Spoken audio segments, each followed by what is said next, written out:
True Capitalist Radio. True Capitalist Radio. I am your host, the man they call Ghost. The badass of business. Give him capitalism or give him death. That's it. Period. Broadcasting from his Skyline office studios in beautiful downtown Austin, Texas. You sound fruitier than a box of Fruit Loops, for Christ's sake. And now, he'll take it from here. Your host, the prognosticator of prognosticators, the man they call Ghost.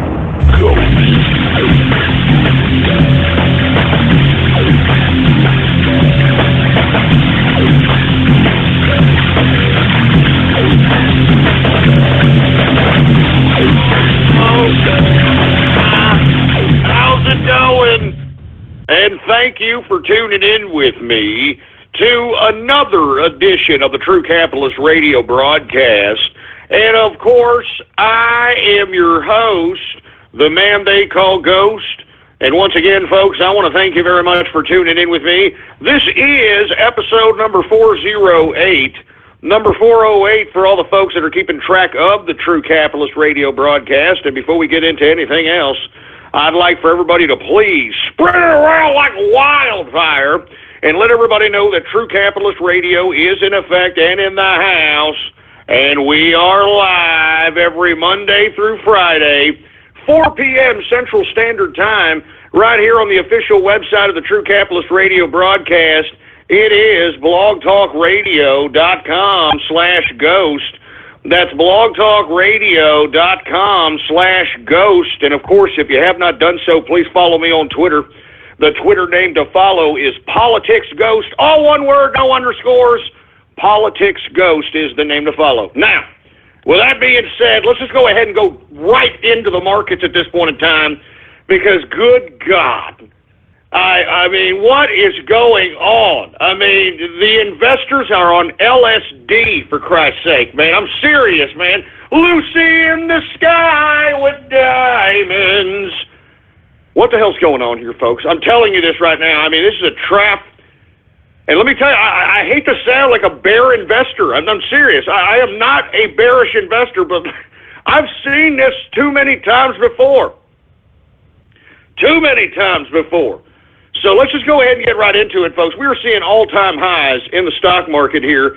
And, of course, it could be a reactionary situation on a variety of different fronts, folks. Okay, first and foremost, we're seeing some activity, positive activity, as it relates to the American dollar. Moreover, you're having a new economic strategy being implemented by Donald Trump that did not spook the markets. As a matter of fact, the markets are anticipating and want more of. You've got all this money, the stimulus package 1, 2, all these damn ridiculous bills that have been passed that's done nothing. You know, all the quantitative easings, all that, it's done nothing but print more money, and all that money, folks, is in all these assets. All right, I mean, Carl Icahn even said it. All right, and that's why we're seeing so much money. As a matter of fact, we're seeing so many high prices. You know what I mean? On the goddamn index composites here, all right? I'm serious. Now, with that being said, on top of the dollar being high, on top of, the euro being low, we've got the European Central Bank talking about they are going to expand their stimulus package because obviously they're not doing very well economically. So what are they going to do? $2.4 trillion, 2.4 trillion as a little bit of a stimulus in an attempt to try to prop up their economy. It's just such Fabian socialist crap, you know that? Such Fabian socialist economic garbage. I'm sick of it. But that, folks, got everybody in Europe getting the hell out of European stocks, European currencies, and they're coming over here to America, all right? I mean, they're wanting to cash out in American petrodollars. They want to cash out in American currency. They're actually switching over their investments into American stocks. So in my personal opinion, all this is what's flooding up the market to these inflated rates that we're seeing in every index composite. So let's just go ahead and get right to it, shall we? Now, I just can't believe this. I never thought I'd see especially under the economic conditions that we're in currently, folks. I mean, I have seen America in bolstering economic times and have not seen this type of hyper investment, over speculation, for a lack of a better term. So let's get right to it. With that being said, I mean, people are making money in this market. I just caution people that are trying to, eat Sizzler now because they see their 401ks and they think that that's going to be the new norm. This is not the new norm, folks. I'm telling you, you're going to see a contraction, and when it happens, it's going to be as big, if not bigger, than this dramatic inflation that we're currently seeing in the market today. It's just going to happen, folks. I know people are probably saying, "Oh, Ghost, you don't know what you're talking about. You're a bearish investor. You don't know your ass from your elbow. You wish you understood it." Yeah, right. Shut up, all right? Why do you think actual legitimate investors listen to this broadcast, at least the first hour of this broadcast? All right, they listen to it because I am actually speaking finance fundamentals. And I think that with Trump finally being elected president, and once he's sworn in and starts unleashing his economic policies, I think that we're going to start seeing some fundamentals come back into the marketplace. And I'm talking about every marketplace. I'm not just talking about the stock market. I'm talking about the employment market. I'm talking about every market.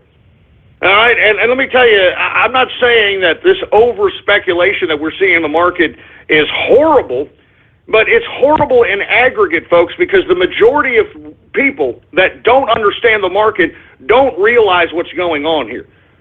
All they see is that their 401ks and the retirements are going up high, and they're, heel kicking, for Christ's sake, not knowing that this is a horrible calm before the storm.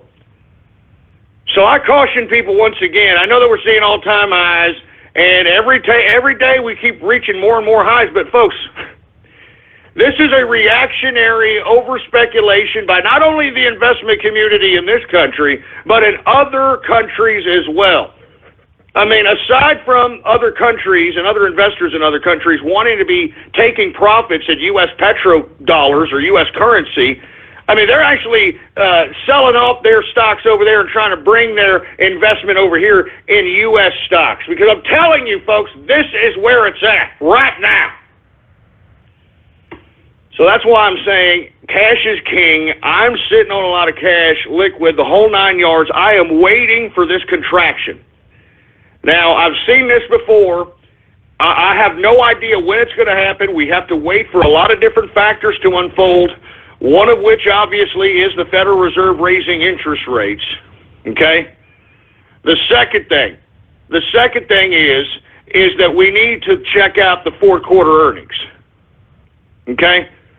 Because if we don't, I think that everybody's counting their chickens before they're hatched here in this market. I mean, we have yet to see any of these fourth quarter earnings. Moreover, the third quarter earnings that have come out were dismal, and those that actually had some decent profits, the forecast for the future doesn't correlate with what we are witnessing in the market today. So with that being said, let's go ahead and talk about the market, okay? Dow Jones Industrial, I can't believe this. I mean, Dow Jones Industrials is up 65.19 points, a percentage increase of 0.33%, closing out the Dow Jones Industrial at 19,614.81 points for the Dow Jones Industrial. I can't believe this, folks. I'm telling you. I mean, as quick as we've seen this rise, lest we forget, I'm going to remind everybody it can come tumbling down just as quickly. So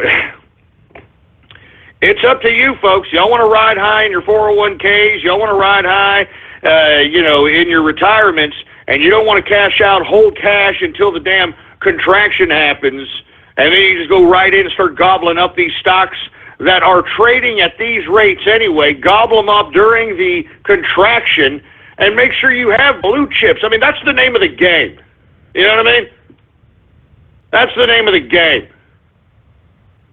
The name of the game is that you want to buy low, sell high. I mean, and every time everybody's leaving the market, you want to have enough money to go into the market. And that's what you do. That's what you have to do. I can't believe these composite index. I just can't believe it. Hey, let's get to the S&P. The S&P is up today 4.84 points on the day. A percentage increase of 0.22%. Jesus Christ, I'm discombobulated here because I can't believe that these damn indexes are this high. But anyway, the S&P has a percentage increase of 0.22%, closing out the S&P 500 at 2,246.19 points for the S&P 500. Now let's get to the NASDAQ. The NASDAQ is up today 23.59 points, a percentage increase of 0.44%, closing out the NASDAQ at 5,417.36 points for the NASDAQ composite. Now, once again, folks, I have no idea when the hell these people are going to come down from whatever they're smoking. And when I say they, I'm talking about the investment community. There is no justification for these inflated goddamn index composites. But at the same time, there's a lot of money floating around out here, and they're being put somewhere. It's being put in the stock market. It's being put in the real estate market. All the stimulus packages, all the quantitative easing. This is where it's all at. And there is no justification for this, folks. I'm serious. I'm not joking around. Anyway, let's get to the commodities, shall we? Now, we see, of course, the helter-skelter market of the energy sector has become something peculiar as of late, thanks to the OPEC countries that say they're coming to a deal as it pertains to cutting oil production, or sometimes they're like, no, I'm not going to cut. I don't know what the hell they're doing. But whatever it is, it's causing a helter-skelter, wavy chart on the week as it pertains to energy. And let's go ahead and get to the energy sector at this point in time. We've got WTI sweet crude, folks, up today. I don't know why it's up. It was down dramatically yesterday because reports were stating that the OPEC are not truly cutting production, even though they made an agreement to. But let me tell you something. I can't wait till Donald Trump's president. We as Americans are going to be energy independent. We are going to open up the energy production of America, and we are going to become players in the world market for selling energy out here. You understand what I'm saying? That's what I'm talking about.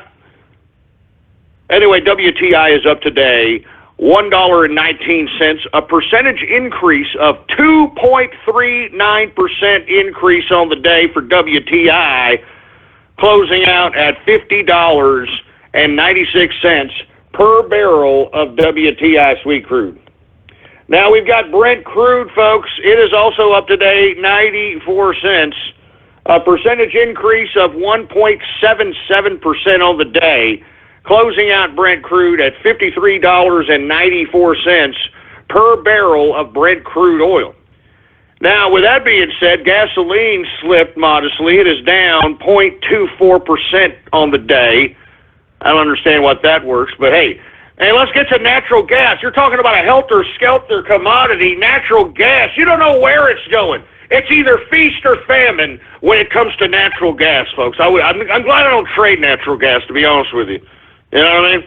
But natural gas, it is up today 3.14% on the day. 3.14% on the day, for Christ's sake, man. So as I stated, folks, it's a helter-skelter market in that particular commodity, to say the least. Heating oil is up modestly, although if you take a look at the chart on heating oil, you saw some big-time dips and waves there. And we should see this go up now that we're seeing this blanketed Arctic front that's basically taken hold in America. It's cold out here where I'm at. I'll tell you that right now. Not only is it cold, it's windy, for Christ's sake. Old man winter is freezing my cojones off out here in San Antonio. And I'm only here for temporary, folks. I'm trying to get back to Austin, for Christ's sake. But hey, I had to capitalize, baby. You can't blame me. You can't blame me for capitalizing, baby. You understand? Anyway, folks, let's continue going. Heating oil is up modestly today, 0.23% increase for heating oil. Let's get to the metals, shall we? The metals! Let's get to the goddamn metals! Now, at least we're seeing some level of consistency when it comes to the financial fundamentals as it pertains to if equities go up, then the metals commodity will traditionally go down, and vice versa. And I'm glad that we're seeing this consistency, and not to mention, folks, the damn dollar is raising in value. I mean, everybody in the world wants to be paid in U.S. currency right now. It's beautiful. That's why cash is king right now. Now, how long will that be? I have no idea. But right now, cash is king. And especially if the Federal Reserve raises interest rates, if you're holding cash, you can actually make money while holding cash if the Federal Reserve raises interest rates a considerable amount, because your cash literally becomes valuable as the Federal Reserve raises those interest rates. So that's what I'm saying, folks. I'm just waiting. I'm just waiting for this damn contraction in the stock market, contraction in the real estate market, and I'm going in. All right, I'm going in, baby. That's what you do. And you gobble up blue chips. You gobble up dividend-based stocks. You gobble them up, baby, at low prices. And why do you do that? You hold them on your person so that you can be worth something, have some kind of value, net worth. That's what it's all about as a capitalist, folks. All right? It's not about going out and blowing your cash and flossing on crap and having all that nonsense about what being rich is. That's not what it's about, man. You know what it's about? You having net worth and having enough income to be able to suffice whatever your level of comfort is. And I know we've talked about this many times on this show, but it bears repeating because there's a lot of folks that have a misconception on what being rich actually is. The misconception of being rich is that you're going to get this big, huge score, and you're going to live off it for the rest of your life. That is not ever going to happen. I know that the Hollywood wand of the magic of Hollywood made you folks believe this, but that is not the case. The most richest men in the world, folks, they still work 15, 18 hours a day. Why? Because they have a certain level of comfort, and the only way that they're going to have their own private jets and their own, help on disposal and their own cooking staff and their own gardening staff and their own butlers. And the only way they're going to have that is if they continue to work on a consistent basis and make the billions so that it can sustain that particular level of comfort. All right? And we all are different. We're all individuals. I mean, some people's level of comfort is just being an individual, having their own home, whatever they may call home. Some people may want an actual home. Some people may want a condominium. Some people want just an apartment. A car, some kind of an automobile. Just self-sufficiency is really what people want. So I strongly advise against people that try to live beyond their means, folks, because if you try to live beyond your means, you're destined for disappointment. And the bad part about living beyond your means is that when you're out here living lavish and you're, flashing money and you're flashing your car and you're flashing all this stuff, and when you come down because a contraction happens or you get laid off or however you were making your money at that time just stops, well, people are going to remember when you were, thought you were on the high hog and flossing and flashing your clothes and flashing all this stuff. They're going to remember that, folks. And you see, you don't ever want to be that person, that used to be something, that used to be rich, that used to have the nice car, that used to do that. That's why I tell people, do not live beyond your means. Just sustain yourself.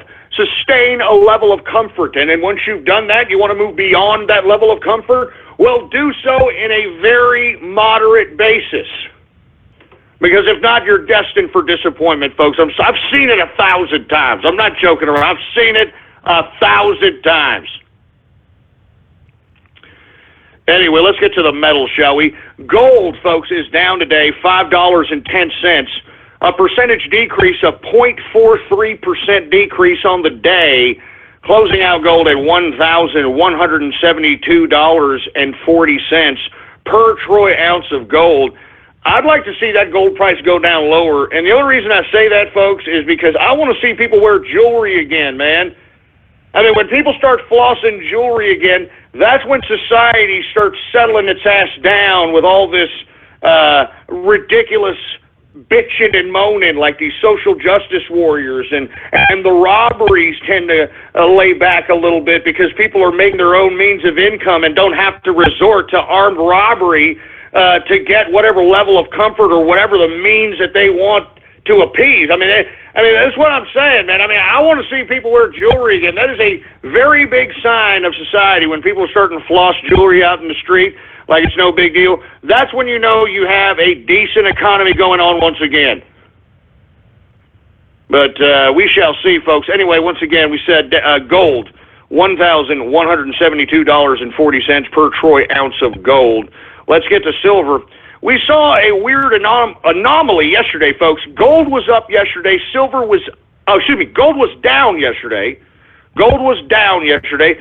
Silver was up, a percentage point and change? I have no idea what the hell that was about, but it just underscores once again the spastic, mental, erratic behavior of the investment community at this point in time. That's why a lot of this stuff is hard to gauge for folks that don't really have a lot of experience of what's going on in the market.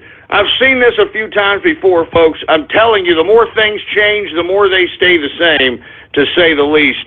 Anyway, we've got silver down today, 18 cents, a percentage decrease of 1.04%, all right, closing out the silver at $17.10 per troy ounce of silver, all right? Now, let's get to agriculture, for Christ's sake, all right? Let's go ahead and do that. Now, agriculture, folks, we're just going to run down these very, very fast so that, we can go ahead and get on with the broadcast here, folks, okay? Now, of course, if you're not even investing in the agriculture sectors or anything of that capacity, but, hey, I say these because it gives you a level-headed idea on why you're paying for certain things. You see, individuals just kind of go to the supermarket and they just grab what's on the shelf, and they have no idea why things are costing higher, why things are going lower. And you see, when you're keeping track of these markets here, you kind of have an idea. You have an idea. Anyway, folks, corn is down today 1.26% on the day for corn. And let me tell you, corn has been expensive out here. It's ridiculous. We've got wheat up today, 1.81% on the day for wheat. What have I told you about wheat? We've got oats is up modestly today, 0.11% increase on the day. Rough rice saw some sell-offs today. It was down, 1.61% decrease on the day for rough rice. We've got soybean down also, 2.10% decrease on the day for soybean. Soybean oil is also down, 1.77% decrease on the day. Let's go ahead and get to the soft, shall we? And as you can see, folks, a lot of freaking blood. It's a lot of red going on out here in the agriculture sector. And the reason is because it should be going down because the value of the dollar is going up. You know what I'm saying? So I'm just saying. Anyway, let's continue going. The softs, folks, they're a lot of blood here. Cocoa, the base for chocolate, it is down today, 2.24% decrease on the day. Man, I have seen nothing but decreases in cocoa. So I'm assuming that we're going to see some really, really cheap, Christmas chocolates. Because, I have yet to see any kind of major spike. I remember when I was covering the markets back in, I believe it was 2011, that particular year, there was a serious situation in the Ivory Coast in which a leader by the name of Gumbagbo, this tyrannical leader, didn't want to leave his office even though he got voted out, and as a result, it caused a lot of destabilization in the Ivory Coast. And the Ivory Coast, folks, it produces a major percentage of the world's cocoa. You know what I'm saying? So, this is what affected the market at that particular time. And chocolates, all right, chocolates. I'm telling you, are very, very, are very volatile, for Christ's sake, all right? Very volatile. Anyway, here, let's go to, well, at that time, at least, 2011. Let's go ahead and go to coffee, folks. Right? Hey, dude, just don't talk to me. Don't talk to me unless you just give me my coffee, dude. Hey, shut up, you stupid moron. Anyway, coffee is down today, 0.21% decrease on the day for coffee. Does that mean that these damn liberal, long-hair, hipster idiots that literally live day and night at Starbucks, does that mean that they're going to get a cheaper deal on these goddamn ridiculously high-priced beverages that they freaking sell out there at Starbucks? I think not. Anyway, let's get to sugar, shall we? Sugar! Sugar is down today, 0.92%. I'm telling you, it's nothing but blood out here. Orange juice is down today, 0.35%. Cotton is up modestly. Cotton is up 0.52%. We should see some increases in cotton as we start seeing this blanketed Arctic front get a hold of the United States, because people are going to want their coats, they're going to want the long johns, they're going to want the sweaters and all that nonsense. So as a result, this is how you calculate the potential increases in certain commodities. This is how you invest, folks. This is how you do it. Anyway, we've got lumber. It is down today 1.79%. We got rubber. Rubber is up today 0.25%. Ethanol is down today 0.49%. And let's get to the livestock, shall we? Now, I'm going to be honest with you. I said this, and I'm going to keep saying it. I'm enjoying these low prices in the damn cattle market, baby. I am just loading up on steak, baby. You understand? That's why I'm always highly energized and can go 3 hours on a broadcast like it ain't crap. Because I'm eating a lot of steak, boy. You understand that? All right, that's what fuels a man, for Christ's sake. I don't know how you dumbass vegans out here can look. I mean, you guys look like you're freaking dying of the AIDS, for Christ's sake. You're out here, oh, I feel so healthy. Yeah, right. And if you happen to be vegan, that's your thing. I mean, hey, more power to you. You know, if you're doing that because you're trying to, make yourself look better vanity-wise, hey, that's your problem. I'm just saying. Anyway, we've got live cattle down today, folks. 0.11% decrease on the day for live cattle. Cattle feeder is also down today, 0.30% decrease for live cattle, cattle feeder futures. And folks, what have I been saying about lean hogs? For Christ's sake, we saw, 4 and change percent increase yesterday. Before that, we saw 2 and change increase. Today, check this out. When there's nothing but goddamn red all over the board in the commodities, lean hogs is up 1.80% increase on the day. Yes! The prognosticator of prognosticators strikes again, and that, my friends, is the markets for your ass, folks. All right? I want to thank you very much for tuning in with me. Let me go ahead and... I'm looking on Twitter. People are stating that, unfortunately, I am beeping. We're having some, once again, technical difficulty going on with the broadcast. Can I get other people to confirm this on Twitter, folks? Are you hearing some level of freaking, weird beeping or some kind of technical difficulty that's happening once again? If you could, give me a Twitter, a check, if you will, I'd really appreciate it. Let me go ahead and get my drink here. Where's my drink? Here it is right here. Good stuff, folks. Anyway, I hope that we're not having technical difficulties. Some people are saying that they don't hear anything. Some people are saying they're hearing some beeps. I guess so. I don't know. They're faint beeps, I guess, but it's nothing that's disrupting. I don't know. I have no idea what's going on here, but they seem to have stopped now. All right. Well, thank you very much for the folks that are actually giving me a decent assessment on what's going on with the broadcast. And for all you troll terrorists out there that are like, hey, I hear different voices, and I hear, like, subliminal messages, and shut up. Anyway, folks, once again, I do want to say to people, I mean, I hate to keep reiterating this, but I'm telling you this right now. This is fool's gold in this market. All right, this is fool's gold. And if I were you, if you are riding high right now on your 401ks, your retirement, your portfolio, consider, if you don't even want to sell it all off, I mean, just sell half of it off. I mean, cash some of that high price off so that if, and let me tell you, there's no if, it's when, but just in your mind, if it comes down, you at least have those profits in which you sold on half of your investment to be able to go in and buy out some of these goddamn blue chip and high-end dividend-based stocks, for Christ's sake, man. So anyway, folks, I don't really know what's going on here, but we're going to continue with the broadcast. I want to thank everybody for tuning in with me.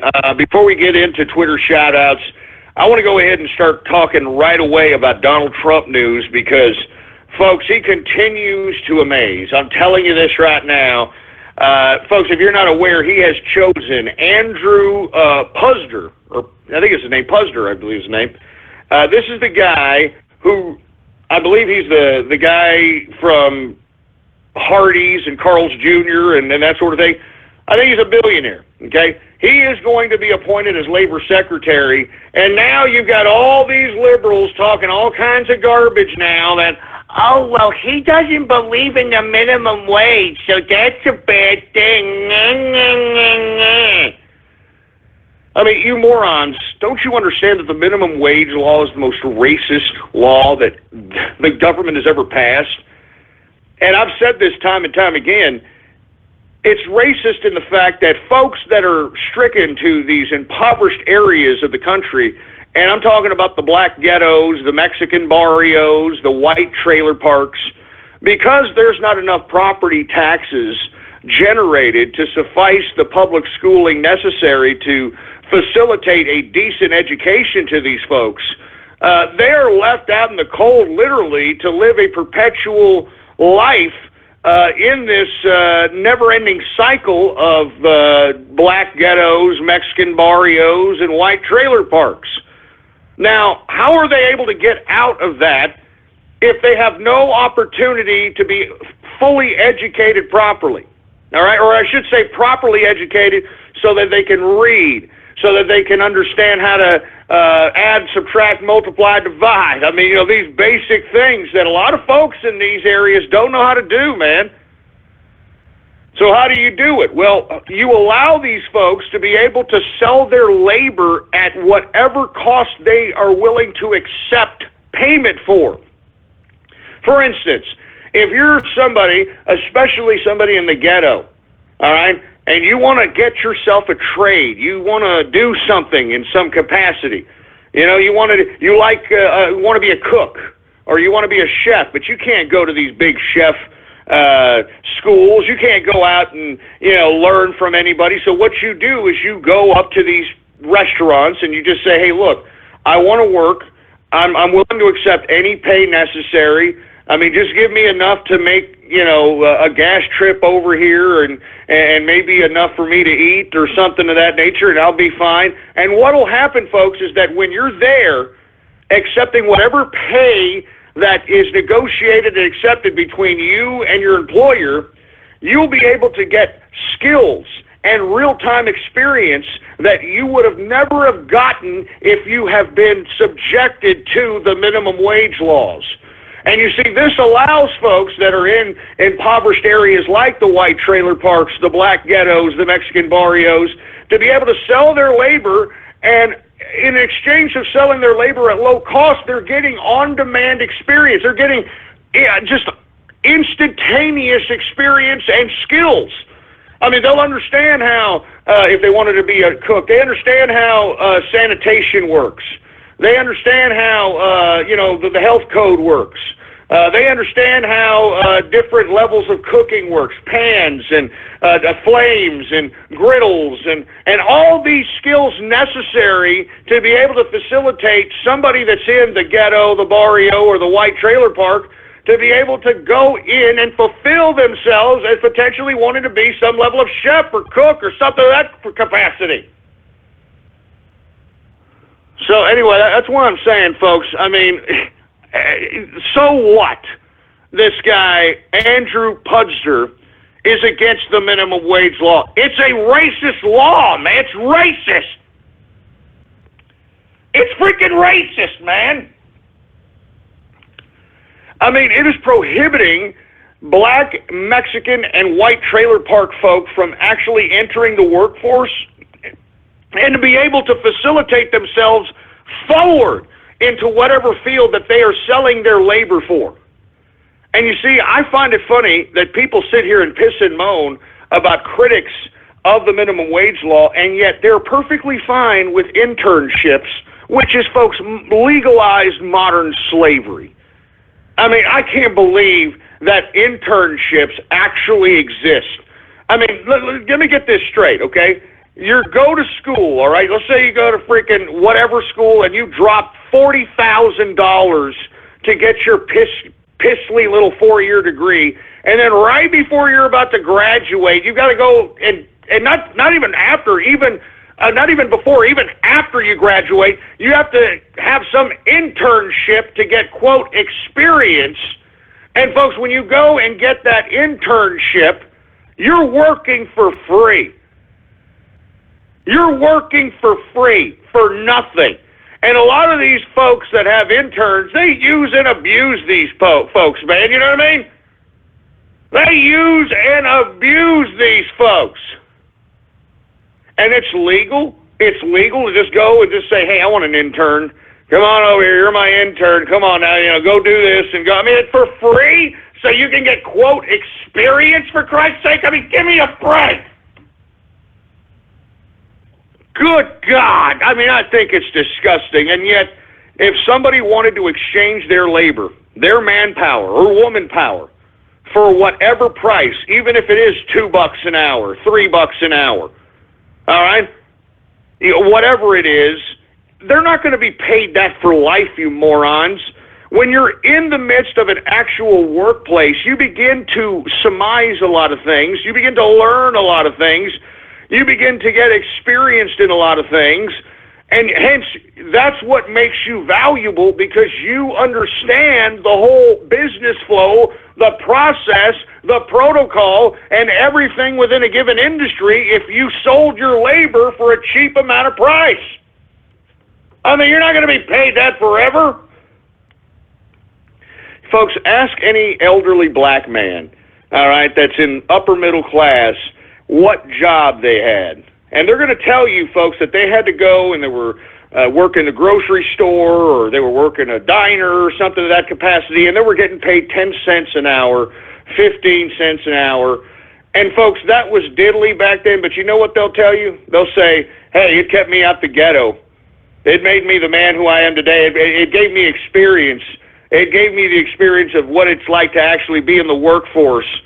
I mean, it's all there is to it, man. I mean, I don't understand why everybody is so, circle jerky, for a lack of a better term, about freaking minimum wage. It's ridiculous. I mean, the minimum wage law has created poverty. It hasn't stopped poverty. And now you got these jerk dicks out here. I mean, at first they were talking about $10 an hour. Now they're talking about $15 an hour. For what? For what? I mean, it doesn't even make any sense, man. One of my first jobs, I'm not going to say what it was, but it was a warehouse type of job. And I was very young, when I got this particular job. I mean, I don't want to get into it. I didn't work the job full-time per se, but I was doing something as a young kid and made a little money on my own, and I wanted to make more money. I was a very ambitious kid. I've always been an independent, business-minded person, even as a young child. So even though I was making money doing a certain avenue of generating revenue as a child, well, I shouldn't say child, I'd say like 14, 15, I wanted to make more money. You know what I'm saying? I wanted to make more money. So I got myself some kind of a warehouse job, and they actually paid a decent hourly wage at that time. I'm even embarrassed to say it, but because I'm not going to say it, but this hourly wage was rather generous for a warehouse job. So I felt pretty honored to have it. Now the problem is that when there was nothing to do at the job, this person that owned this warehouse facility would say, "Hey, why don't you do something that's going to help me make money? Why don't you do something that's going to make me money? Don't just stand there. What are you doing?" And, that said a lot to me. You know what I'm saying? That said a lot to me because that's really what it's all about. I mean, how is this man going to pay some young kid like myself to stand around and have a circle jerk unless I help this man, help facilitate him making more revenue for his organization so he can not only pay me, but other folks that are within his organization that were actually, there were people that were actually raising families in that particular warehouse facility, and here I was with some 14, 15-year-old punk over here. Of course I had the youth and manpower. I was being used for, that kind of brute strength type of thing. But still, folks, that rings true. No one's just going to pay you $15 an hour just because. What you do in a job has to help make somebody else money. And that's all there is to it. And people probably are saying, well, why do I have to make him money? I can make myself money. Well, why don't you go do it then, jerk off? I'm tired of people like saying, why do I have to make the capitalist money? Why can't I make my own money? Well, go and make it, idiot. Go and try to make it yourself and see how goddamn easy it is, all right? All right? Go see how easy it is, all right? Everything from actually running the operation and getting all the permits and all the fees and the business taxes and all this crap. Yeah, go and do it and see how easy the goddamn son of a bitch is, all right? Goddamn it. Give me a break. Anyway, folks, I didn't mean to get off on this tirade, but the point I'm trying to make is that Donald Trump, these appointments that he's making, it's pure capitalism, baby. You know what I'm saying? These are pure capitalists. As a matter of fact, here is let me see if I can find it here. Here's an article of Trump's strategist, Stephen Bannon. All right, he's his chief strategist, the guy from Breitbart. All right, he wanted to limit voting to property owners. Now, haven't I been saying this, folks? Now, look, here it is, right here. I'm tweeting it right now. Here it is. All right, Donald Trump's chief strategist, Stephen Bannon, wanted to limit the vote to property owners. Now, look, I think property owners may be a little bit of extreme here. I don't think that the vote should be just exclusive to property owners, even though that's what the forefathers wanted and intended. I believe that if you're a taxpayer, that should be the exclusive party that votes for the political establishment of this country. You understand what I'm saying? So that's all I'm saying. All right? The bottom line is that we have to realize that all this narrative by the left, all this narrative by the liberals that all you need to do is just help somebody and give them a leg up, give them a leg up, give them something. They'll get themselves out of the ghetto. Folks, we have literally witnessed for the past 8 years the liberal orgy of giving away money to supposed disenfranchised, disadvantaged people, and it has done absolutely nothing. I would like the true percentages of the folks that we have been giving money to for the past 8 years nonstop in food cards and welfare and housing voucher programs and free health care and free child care, the works, all right? And how many of those folks actually got the hell out of the ghetto and stopped being a dependent on the government? I'd like to actually know the true numbers. I can tell you, regardless of the number, it does not justify the amount of investment that these liberals did for the whole, all you have to do is just give them a little leg up. That's all you have to do is just they'll be okay. They'll get themselves out of the ghetto. Just give them a little bit of money. It didn't work. So all this idea that, you just need, these people just need help, that's crap. Don't feed the stray animals, son, because they breed. And when they breed, that's more mouths to feed. And who's going to feed them? Who's going to feed them? Jesus Christ. Anyway, where's my drink? Where's my goddamn drink, for Christ's sake? Oh, man, that's good stuff. Anyway, let's go ahead and get to some Twitter shout-outs out here, folks. And before we do, I want to remind everybody, time is running out on you potentially purchasing the Remove Kebab apparel, folks. I think that we've only got about a couple of days left for the Remove Kebab apparel, so get it while you can, folks, okay? You can go to my Twitter account right now, Politics Ghost, all one word, no underscores, Politics Ghost, and click the pinned tweet on my Twitter account. And, of course, the Twitter account is Politics Ghost, all one word, no underscores. And, of course, folks,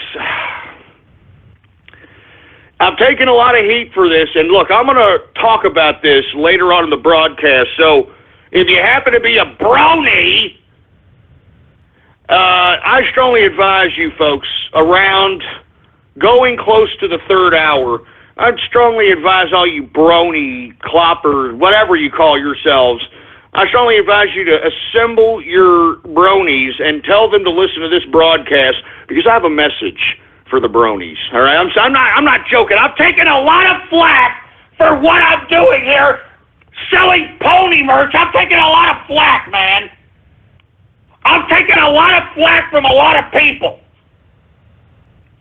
And we're going to have a little bit of a talk about it later on in the broadcast. So before I go and move on with anything else, before we move on with Twitter shout-outs, if you are a brony and you want some pony merch, all right, you go ahead and get your ponified capitalist ghost autograph. And let me tell you, it's up for a limited time only, all right? I'm only doing this because it's a deal. But let me tell you, we're going to talk about this later, okay? If you want one, go ahead and go to your web browser right now and type in ghost.market. All right, ghost.market, and go ahead and hook it up there. All right, now that we've gotten that out of the way, we're going to talk about that pony merch crap, criticism, haterade, whatever. We're going to talk about that later. But without any further ado, folks, all right, without any further ado, let's go ahead and get to some Twitter shout-outs. And for you folks that are unaware, all you have to do is retweet the tweet that states True Capitalist Radio Live. The tweet that states True Capitalist Radio Live. If you retweet that tweet, I will give you a Twitter shout-out live right here on the broadcast right now. Engineer, do we have any Twitter shout-outs to be had, man? All right, well, let's go ahead and get to some Twitter shout-outs right now. Hey, what's going on, the Frosty? How you doing? Good to see you. We got Cuck Lives Matter in the house. What's going on, Cuck? We've got Pennsylvania for Ghost. We got political news in the house. Well, I'm not saying that disgusting. We got the Lost Brony. We've got Somalia Shakes. What the hell does that mean? We got Ghost Kruger. John Glenn, R.I.P. Yeah, I heard John Glenn, you know, the guy that supposedly went up into space twice. He died today, so, you know, sorry. We got, and look, right when I say that, look at this, Glenn Weightless again. Oh, Jesus Christ, man, come on! Look at this, Grim Reaper 1, NASA 0. I mean, come on! Come on, man! Look, I'm not even a fan of John Glenn, all right? But that's just wrong. The man just died, man. His corpse is not even cold yet, and you trolls are coming up with this crap. This poor guy's carcass is not even cold yet. Look at what you idiots are doing. I mean, good God, man. Freaking John Glenn. Give me the mic. I'm telling you, his carcass is not even cold yet. Look at what you sons of bitches are doing. I mean, you were shameless pieces of garbage, man. I'm telling you. I don't know how you people could sleep at night, some of you goddamn troll terrorists. I'm not even joking around. Good God. Who else do we got? We've got ND Juice, whatever the hell that means. AL Game Freak in the house. We got CR4A, what the hell that means. We got the Smiler. We got Lucifer. What's going on? Hell, Lucifer's in the house. That's great. We've got Tweely Atkins that should be happy with the Brody Merchant. Shut up! We've got, I'm not saying that disgusting. We got Silent Capitalist in the house. We've got Artron Havoc. We've got TCROU apparel. No, hell no. What the hell? No with that, boy. It's Longhorns, baby. Longhorns, boy. Now there's Correct the Record again, huh? Just, Jesus Christ. We got Sergeant Yoda. We've got the Smiler in the place. What's going on? Once again, retweet the tweet that states True Capitalist Radio Live. If you want a Twitter shout-out live right here in the broadcast right now, folks. That's what we do here on Twitter shout-outs. All right, who else do we got here? We got Scott C. My Guy in the house. Ghost is Liberty Prime. Oh, here we go again, for Christ's sake. Angry Man Jew, for Christ's sake. Autograph Merchant. What the hell you mean, the Autograph Merchant? I know what you mean by that. I know what you mean. You all shut up. The Autograph Merchant, man. What are you talking about, man? Hey, I'm not out here saying, hey, can you donate to my patron, please? Can you donate to my patron? Can you donate? Can you donate? Hey, I'm selling products out here, right? I'm selling products. I mean, if you have a little bit of appreciation for the show, which many people do, which I really much appreciate, they buy the product, and they actually give me some props and say, hey, look, I'm supporting the show. I appreciate it, Ghost. You're the man, you know. A 3-hour show. No freaking commercials during the live show, for Christ's sake. I mean, good God, you're a madman. So shut up with your freaking Autograph Merchant. I'd put a boot in your ass if you told me that in a goddamn barroom, boy. Anyway, we've got car shares in San Antonio. Okay, that's great. Artron Havoc. We've got Troll-Tay Ferret now. What the hell does that mean? Troll-Tay Ferret now? What the hell does that mean? The hell is, I don't even know what the hell y'all guys are talking about, man. Seriously. You people, I'm only taking a couple of more of these. I can see where all this is going, for Christ's sake, man. Don't turn this into a bathhouse Thursday, please. We've got Gabe the 13th. What's going on? We got, I'm not selling that. I'm not saying that crap, man. Unbanned Plague. What the hell is Unbanned Plague? Make up your mind. Jesus Christ. Knock Ghost teeth in. Oh, yeah? Oh, yeah. I'd like to see you come down here and try that, you scumbag. I'm serious. I'd like to see you come down here and try to knock my freaking teeth in and see if your ass don't get laid out and put out in a stretcher, boy. Serious, man. You guys talk a lot of mad crap over this internet, boy. I'm telling you. I ain't forgetting this either. Anyway, we got Supa in the house. We got Edgar Raines in the place. John S.K. in the house. Death to Entitlements. Yeah, no kidding. We've got Raiden Snake in the place. What's going on, Raiden Snake? We've got Karaskin. What's going on to Karaskin? Anyway, who else do we have going on over here? He's more sick-ass, twisted name pricks. I mean, see, why do you all... What is the major malfunction in your brain that makes you want to do that? I just don't understand. I have no idea what it is.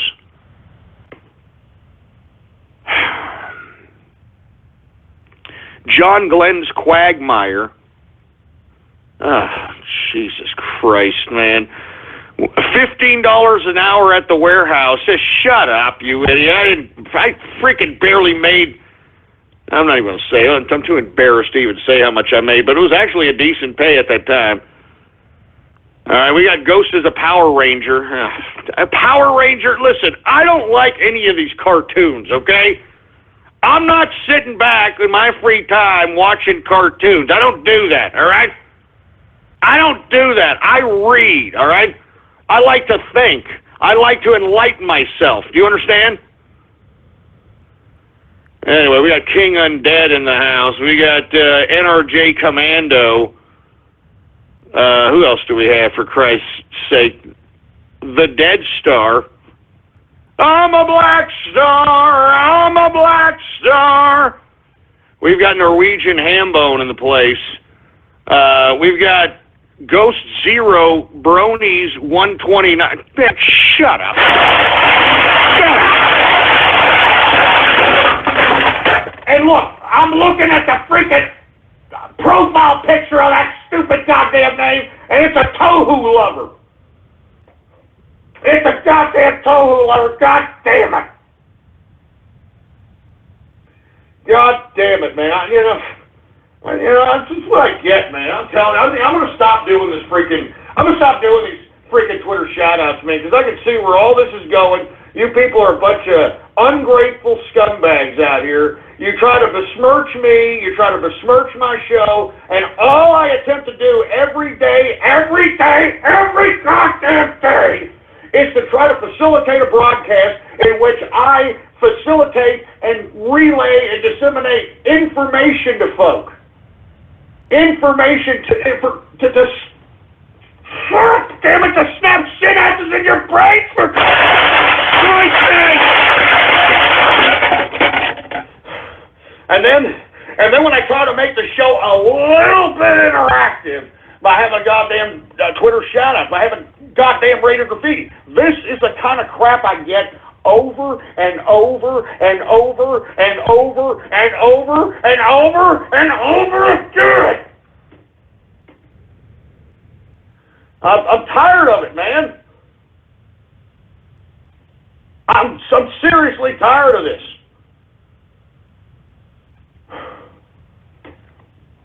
I'm tired of this. Give me that freaking mic. I'm seriously tired of this, man. I mean, I come up here every day, you scumbags, for 3 hours, non-stop, baby, non-stop! Non-stop every damn day. I give you fury. I give you the energy. I give you the knowledge, and this is what you do to me. I'm only going to take a couple of more of these because I'm sick of this crap. I'm so sick of this garbage. Jesus Christ. We got Can the Man out here. What's going on, man? Jesus Christ, man. I'm just getting sick of this crap, man. I'm getting sick of this crap. What is it? Haley's Comet Pizza, asshole? Haley's Comet Pizza! Damn it!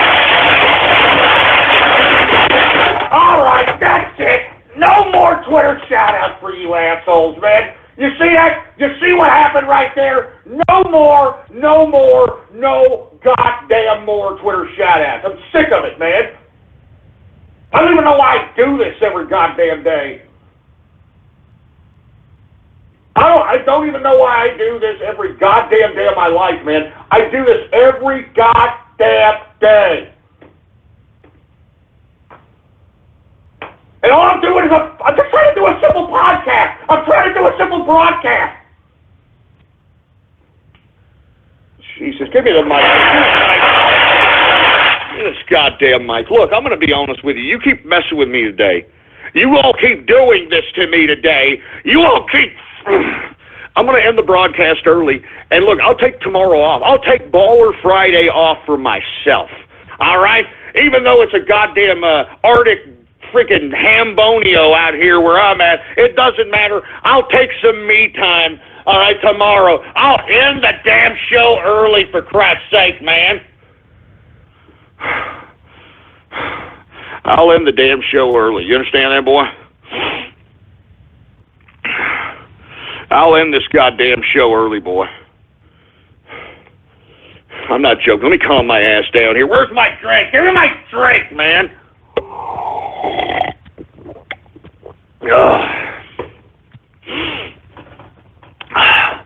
Man, mean, I don't even want to do this broadcast anymore, man. Seriously, I mean, sometimes I just want to stop the show. Sometimes I just want to take a break. I'm serious. I'm not joking around. I mean, it's the holidays, man. Maybe I should just take a holiday break going on, man. I don't know, folks. I don't know anymore. I don't know what the hell's going on with this world anymore. I don't know what's going on. Anyway, folks, we are now in the second hour of the True Capitalist Radio broadcast. And I'm your host, the man they call Ghost, yada, yada, yada. Look, I'm getting sick of this crap.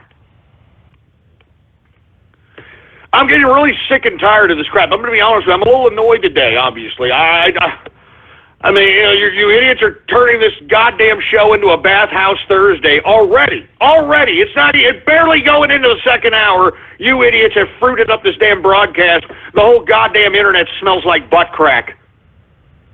I hope you're proud of yourselves, all right, fruit bowls? I hope you're all proud of yourselves, huh? I hope you're counting the bacon bits in your shit funnel and you're proud of your damn selves, you stupid milky-licking pieces of nipple clamp-loving, butt-plug-up-the-ass-looking, pedophile, priest-probing, urinal cake curator-having, phallic fluffer, foreskin muzzle-loving, cuckold connoisseur, animal bag-cleaning, finger-fingering piece of trash!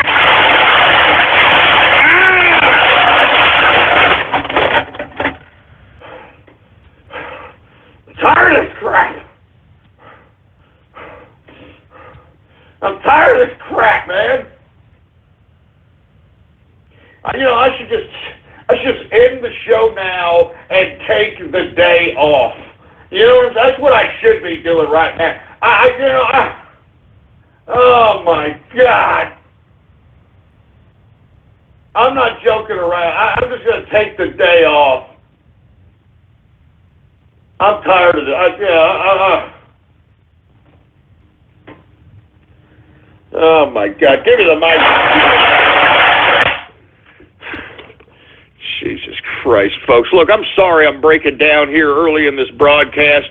Obviously, I'm not in a very good mood today, and especially when you got a bunch of goddamn troll terrorists and cyber vermin, man, that just keep picking at you, and twisting the damn knife, for Christ's sake, man. I mean, it's bad enough, folks. I'm going to be honest. It's bad enough that I'm getting heat for my own fan base because I'm selling freaking pony merch. All right, I'm going to be honest with you. I'm getting so much flack from it. Look, I'm going to talk about it later, but let me tell you, I'm not happy about what's going on, and I'm going to talk about it going into the third hour. So if you are a Brody, you better get every Brody you goddamn know and get them on this broadcast because I got a message for them.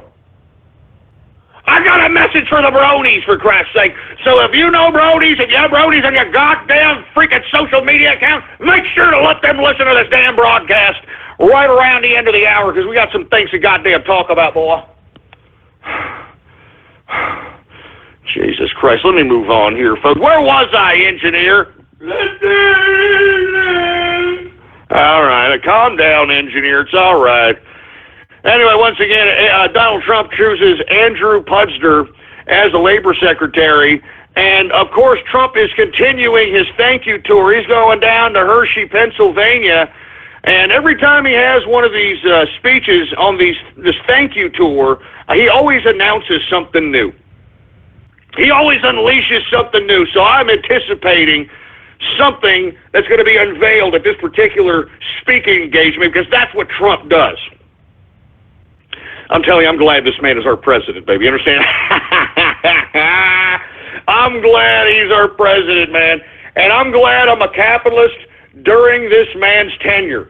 I know for a fact, because I've got all the pieces in play as a capitalist, that I am going to generously benefit from this man's presidency. You know what I'm saying? You know what I'm saying? I'm not joking around. I'm going to generously profit from this man's presidency, baby. And I'm loving every minute of it. So for all you jack dicks and jerk nuts and flap nuts and all you other jerk asses and fart knockers and dillweeds and all you other people out there that are going to hate on me, and that, I don't know, for whatever reason you hate on me, keep hating, for Christ's sake. Keep giving me your energy, all right? Keep giving me your energy. I like it. That's right, folks. That's right. You're going to go ahead. You're going to keep hating on me. You're going to keep giving me your energy. Keep giving it to me. All you haters, hey, you can hate me, but I love you, baby. You understand what I'm saying? Keep giving me your energy. I like it. Oh, my God. Anyway, let me go ahead and continue going on here. We're talking about Trump headed to Hershey on his thank you tour. And let me tell you, I'm happy with Trump and what he's doing. All right, I mean, this is a capitalist revolution. Didn't I say that during the campaign, that this is our time now? This is the capitalist time now? And by God, this man is fulfilling that which I said during the campaign. This is a capitalist revolution. We've taken control of the Republican Party. We've taken control of the government. And by God, after 2017, this will be a new America. And Barack Obama's legacy, Barack Obama's presidency will be nothing more than a bad memory, than a black mark, no pun intended, a black mark on American history. I can't wait. Good God, I can't wait. I can't wait, for Christ's sake. Anyway, folks, once again, let me calm my ass down here. As a matter of fact, I got a lot of energy, man, I'm telling you. I have a lot of energy because I'm naturally energized, folks. You understand that? I'm a capitalist. I'm a capitalist. And I want everybody who's listening within the sound of my voice to become a capitalist. I want them to carve out their own destiny. I want them to use their own ambition, their own prowess, their own creativity to be able to carve out their own destiny. It is up to you. It is up to you to make things happen. And as I've always stated, folks, those that believe that things are going to happen to them are destined to be disappointed. One more again. Those that expect for things to happen to them already are setting themselves up for disappointment. Because us capitalists, you know what we do? We go out and we make things happen. We go out and we make things happen, boy. That's what we do, boy. That's what we do. We go out, we make things happen. We don't just sit around hoping things happen to us. We make things happen. Anyway, let me move on, folks. Did you hear that Democratic leader, former Senate Majority Leader, the asshole from Nevada himself, Harry Scary Reid, has said goodbye to politics? Oh, Harry Reid is saying goodbye. Well, you know what? Good riddance. Good riddance, you melodramatic fruit bowl. I mean, what the hell did you accomplish during your tenure as a lifetime bureaucrat anyway there, Harry Reid, besides doing nothing but give kickbacks to those that donated to your campaign contribution account, you fruity-ass bastard? What the hell have you done, for Christ's sake? What the hell have you done, Harry Scary Reid? And let me tell you, remember that, I don't know, he was supposedly, this guy was exercising and the exercise equipment snapped and hit him in the eyeball or something. You remember that crap? I mean, give me a break, man. His freaking wife was cucking him out, slapping him around.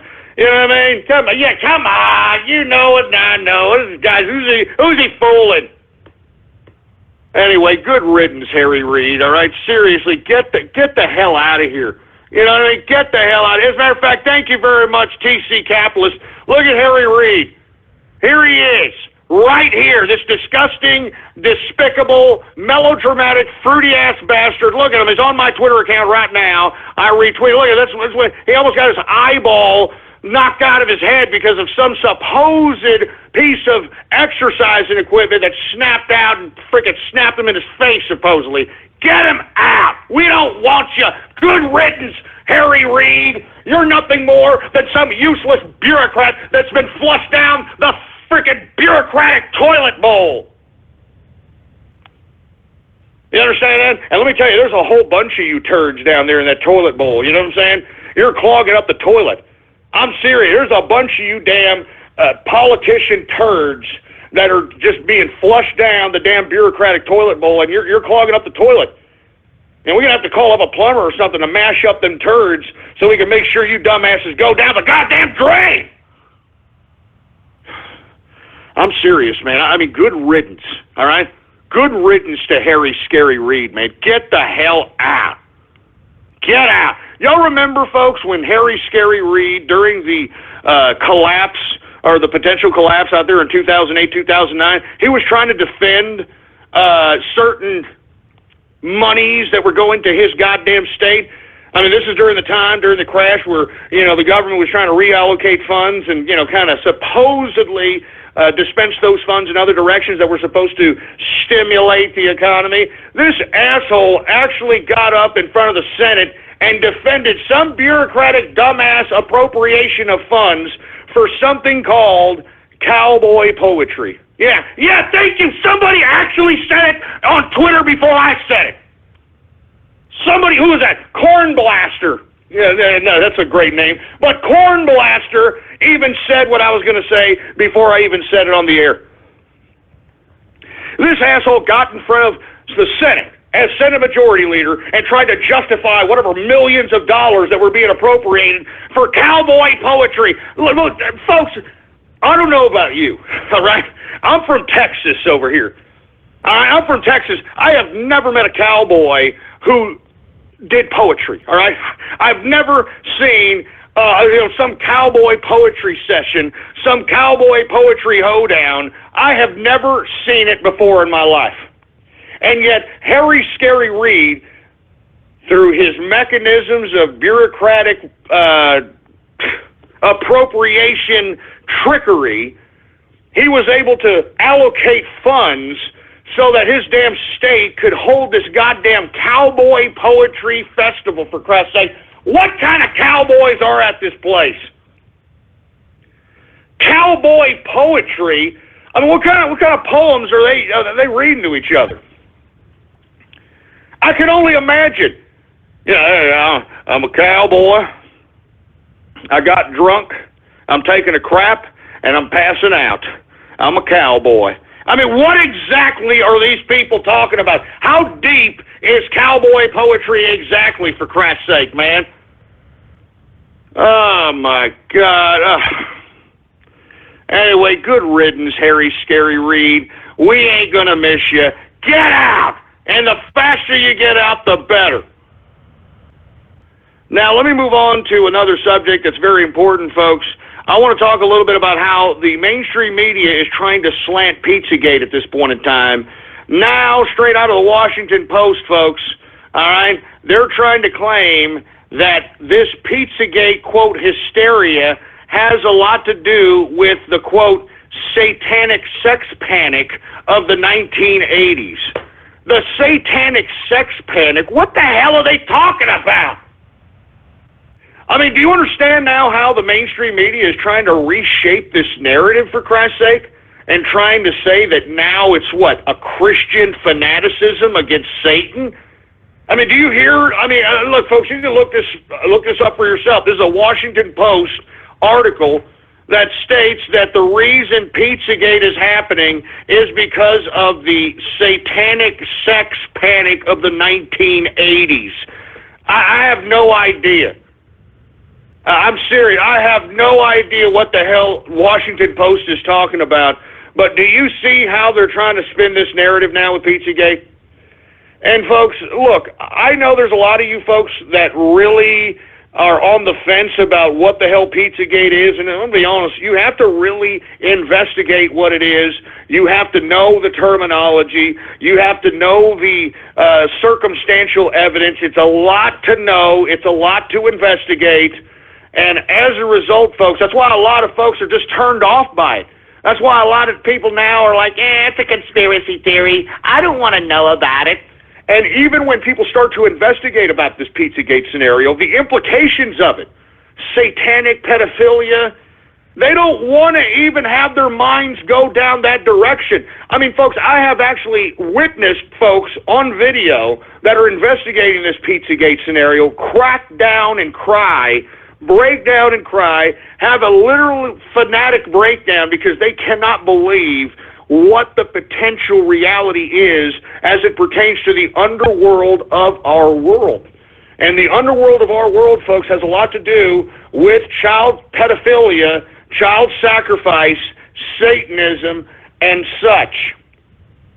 And I don't know how much more evidence you need than the Catholic Church, than Jimmy Savile, than the Franklin cover-up. I mean, these are all incidents you could all look up on your own. These were heavy players, people that were connected to the royal family, people that were connected to the political establishment. These folks were all colluding in a child pedophile type network. So you do the research on your own, folks. This stuff exists. As a matter of fact, folks, there was a school in the Los Angeles County schools in which one elementary school, there was a teacher that had been molesting children for freaking decades. So I'm telling you right now, this stuff exists, all right? 800,000 children go missing every year, and we never talk about it. We're more worried about Black Lives Matter and please don't shoot. We're more worried about social justice warriors and racism and all this crap that really is meaningless when it boils down to it. And meanwhile, 800,000 children go missing every goddamn year. And you know, folks, I've been a big advocate for young children for a long time, in that I have been discrediting the single mothers that decide that they're going to have a child because they want it as an accessory to themselves, some kind of fashion accessory, or because it's cute, or because they can have a baby shower, or because, there's a whole bunch of weird reasons why women have children. And as a result of this, folks, they have trivialized baby making. I've said this for years. They have trivialized the creation of humanity. And as a result of that trivialization, this is why no one really cares if 800,000 kids go missing. You know what I'm saying?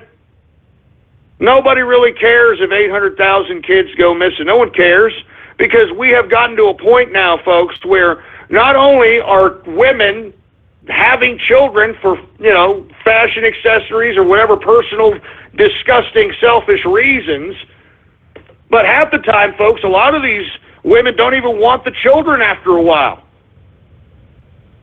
A lot of the times, a lot of these single parents are a lot of parents that literally thought they wanted children but didn't really want them or didn't understand the responsibility. These are the people that leave their children in these vulnerable positions so that they could be at the hands of some sick, twisted molester, so they could be at the hands of some sick, sadistic pedophile. And that's what I'm saying, folks. Right now, at this point in time, the way our society is constructed, it is rather easy for these sick, twisted pedophiles to be accessible to children, because there's so many children that if they're not unwanted, they're not necessarily properly taken care of. Their parents don't care. Their parents have their own lives. As long as the kids are not in their hair, they don't care. And to be honest with you, folks, this is really the basis of why this prevalence of whatever Pizzagate is headed down, which is pedophilia, Satanism, so on and so forth, that's why these people can get away with it. There's too many unwanted children out here. Too many unwanted children. I mean, take a look at the human trafficking that's coming out of Haiti. I mean, there was a lady that's tied to freaking Hillary Clinton that was busted trying to smuggle Haitian children out of the country. I mean, when you think about it, folks, all these international bureaucratic institutions, these nonprofit organizations that go into these places that have been afflicted with a natural disaster like earthquakes, or they're afflicted with war and that sort of thing. What happens to the disenfranchised children? What happens to the children that don't have parents or get lost in the midst of migration? What happens to the children, folks? Nobody asks those questions. But you see, the individuals that are independently investigating Pizzagate are starting to find very, very conclusive evidence on what happens to these children. What truly happens to children that go missing.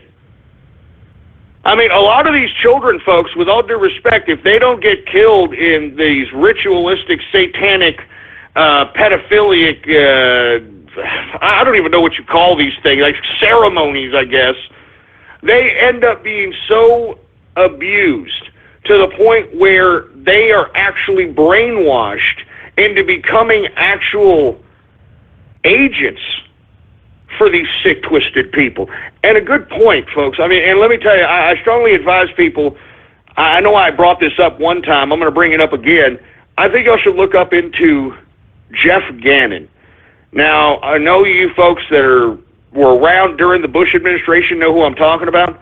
Jeff Gannon was an individual who basically got access to the White House press corps and was able to ask George Bush, as he was president, these softball questions.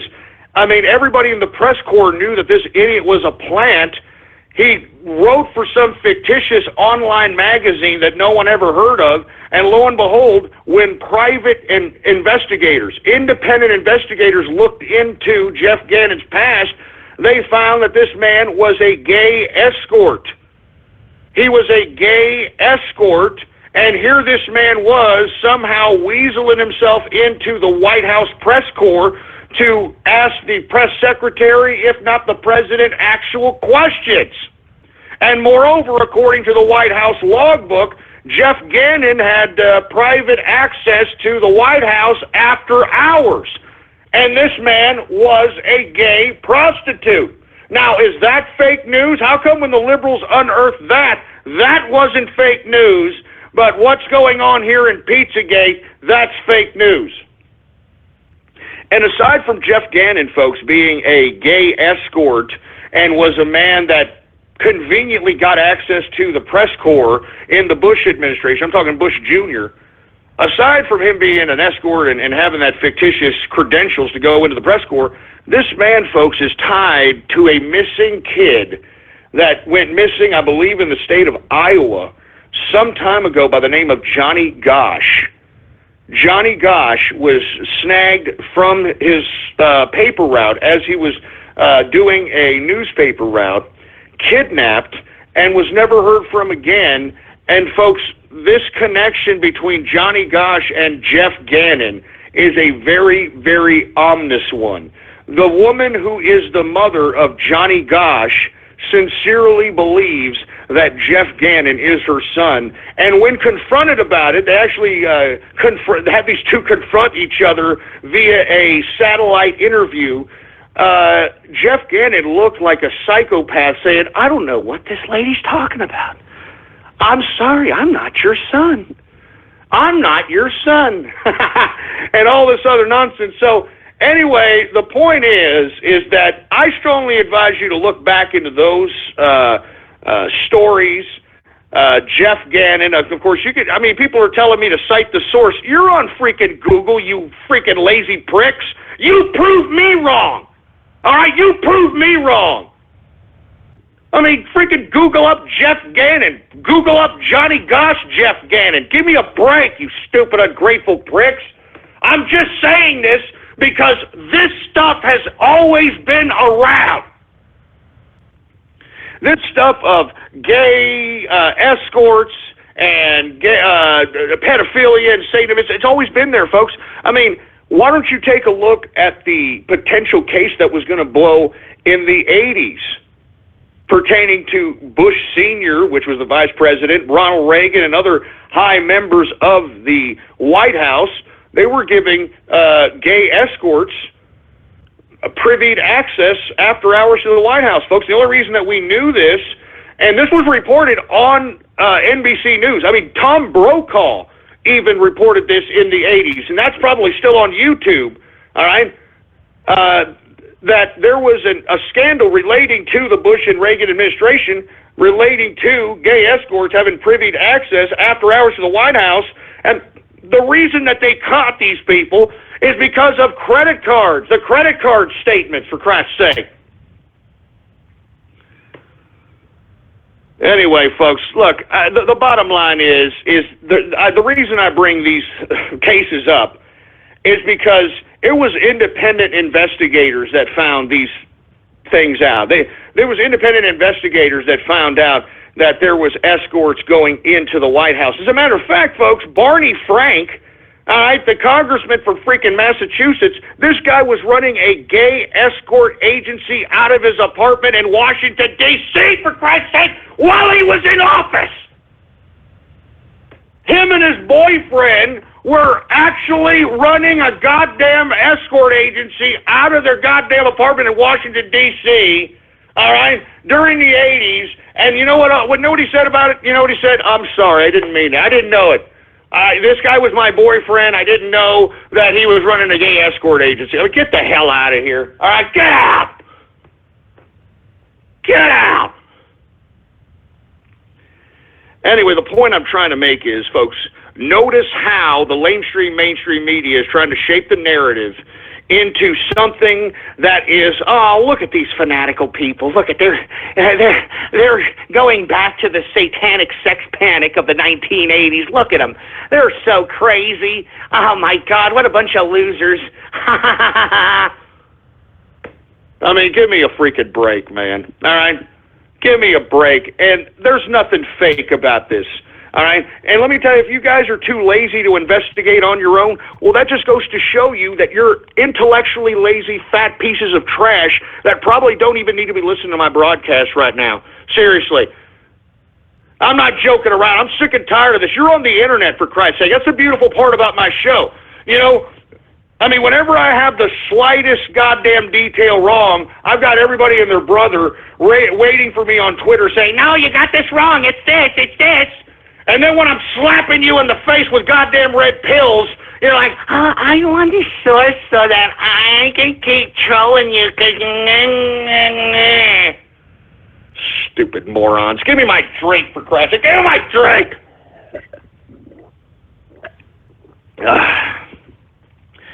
Anyway, folks, once again, this has happened. It's been right before our very eyes the whole time. It's just that people don't want to accept the truth. People can't handle the truth. And it's unfortunately a fact of life. I never thought I'd ever say that. But, I mean, that's how you control a whole country of people, is by lying to them. I mean, Hitler was the one that said, the bigger the lie, the more people will believe it. And I don't think that there's anything more true than that statement, because, I mean, there is a mountain of evidence, not just in this Pizzagate scenario, but just in the Hillary Clinton leaked emails, the DNC leaked emails. I mean, there is so much evidence that there was corruption, criminality, collusion in the damn DNC primary vote, for Christ's sake. I mean, give me a break. I'm serious, man. And you see, not even that evidence could dissuade these liberal imbeciles from saying, oh, wait a minute, is she really that corrupt? Oh, my God. I mean, I'm a principled voter. I mean, I'm not going to vote for somebody that is blatantly criminal and blatantly corrupt. The evidence was there, and they were like, I mean, we were there. We saw them, folks. I mean, good God. I mean, the basis of controlling idiots is to lie to them. It's obvious. Nobody wants to know the truth. All right? I mean, that's one thing I've learned. It's one thing I've learned about this modern time within the past 8 years or so, is that no one wants to know the truth. They would rather have some perfectly good wrapped up lie in their face and live that perspective than actually face reality with the truth. And the truth is, with all due respect to you folks, the world doesn't revolve around you, okay? The world doesn't revolve around you. No one cares about you. You are nothing but a speck of excrement going down the toilet after being wiped on a damn toilet paper. Do you understand me? I am insignificant. You are insignificant. The only thing that makes us significant is if we attempt to try to make this place a little bit better than we were when we were here. And that's why I try to do whatever I can do, folks, because I honestly believe that what I'm doing for a higher purpose. I'm not doing this because I'm sitting here. I'm just get the hell out of here.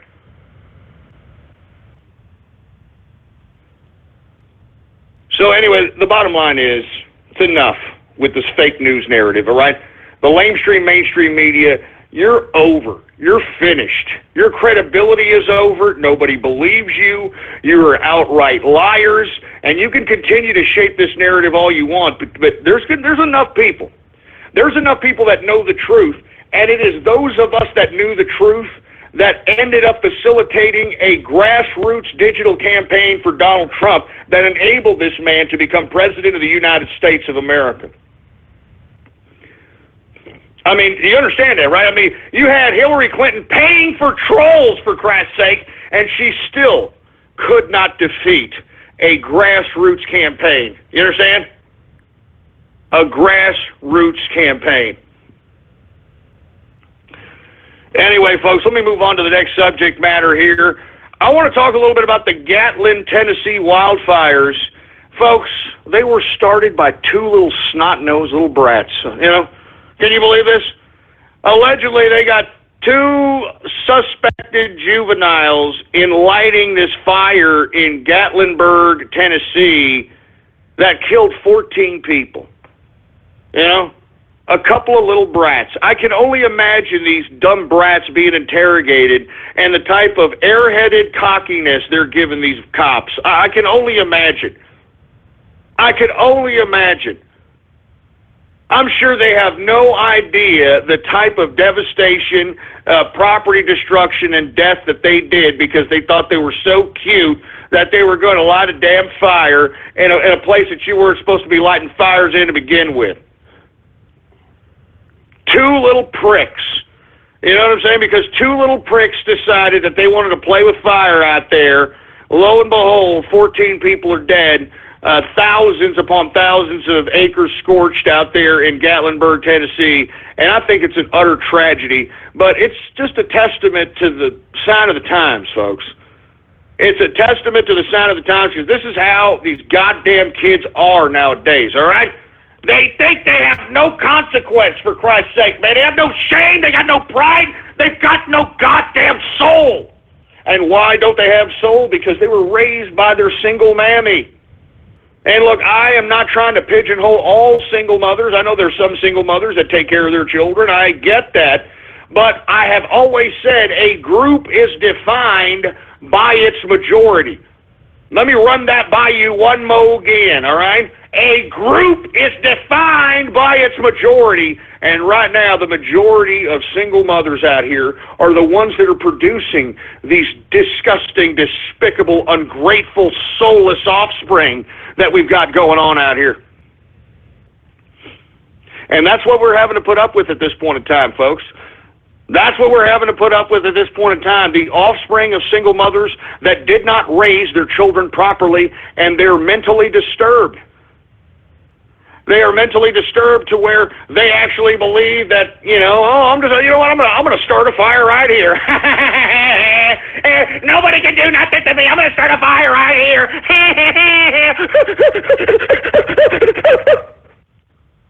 Give me a freaking break, man. Freaking two juveniles, man, starting a goddamn fire, kill 14 people, man. I mean, it's sick. Utterly sick to my stomach. I don't even want to talk about this subject matter anymore because I'm telling you, I try to have optimism, I should say, with the American youth, but God damn it, have you seen these young people nowadays? I mean, I'm trying. I'm sincerely trying to have optimism for the American youth. I'm trying.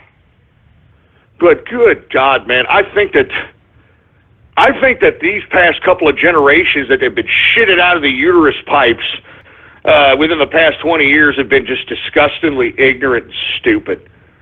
I mean, just take a look at the social justice warrior phenomena.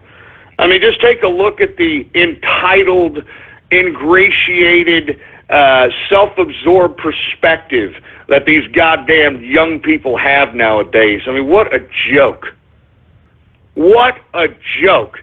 I mean, to the point where they think that they deserve $15 an hour to push a couple of buttons on a goddamn cash register, for heaven's sake. I'm serious, man. Give me a break. Oh, my God, man. Hey, man, I try to have optimism for the youth out here. I try, but I just, for whatever reason, they always find a way to let me down. They always find a way to let old Ghost down. Jesus Christ, man. Anyway, folks, let me continue moving on here with the broadcast. All right? Because, I mean, just talking about the Gatlinburg fire makes me sick. All right? It makes me sick because, two little snot-nosed pricks, all right? Two little snot-nosed pricks decided they were going to start a fire. 14 people are dead. Thousands of freaking acres scorched, property damaged. What a bunch of jerk-offs. Anyway, let me move on, folks. All right? Now, let's talk a little bit about Cuba. Now that Castro's dead, folks. All right? Now that Castro is dead, and he had this agreement with Obama. Remember Obama, we're going to open up tourism and this and that. Before Castro opened up tourism with Obama, with America, it had already opened up its borders to tourism. Canadians were going down there. Certain European countries were going down there. South American countries were going down there. And as a result, folks, there's so much tourism in Cuba, it's an estimated 3 million tourists plus a year that visit Cuba, that the tourists are eating up all the food in the island. I mean, it's not funny, because the Cuban people are actually starving out here, but because the money is in the tourism, and the tourists, they're Western civilization, they like to eat, you know what I'm saying? I mean, I'm just saying. I'm just saying, all right? Anyway, these people are now finding it scarce to find basic food items because the tourists are eating it all up because, folks, in Cuba, there's a limited amount of land, and because they've closed themselves off from the rest of the world, they haven't really or they don't have a necessary trade deal to bring in other sources of food. And as a result, they're trying to be a self-sustaining country, and because there's a limited amount of food out there, it's got to go to the damn tourists, because that's where the money's at, for Christ's sake, man. That's where the money's at. So, Castro, once again, what's happening in Cuba is the same thing that's happening in Venezuela. When the people let the state, they let a socialist or communist state allow them to allocate the resources, allow them to make their social and political decisions, allow them to create whatever it is that their lives are, this is the consequence of that. There's nothing the Cuban people can do about this. They just got to sit, grin, and bear it. Because there's not anything that's going to remedy the fact that the food, which is the resource of the land, is going to go to the tourists, because the tourists are going to bring in the capital that's scarce within Cuba itself. I mean, this is socialism and communism right here. So as I'm stating, folks, socialism, communism in action right now. Cuba has an influx of tourists, and they're eating up all the food, and now Cubans are starving. Thanks, Castro and Obama.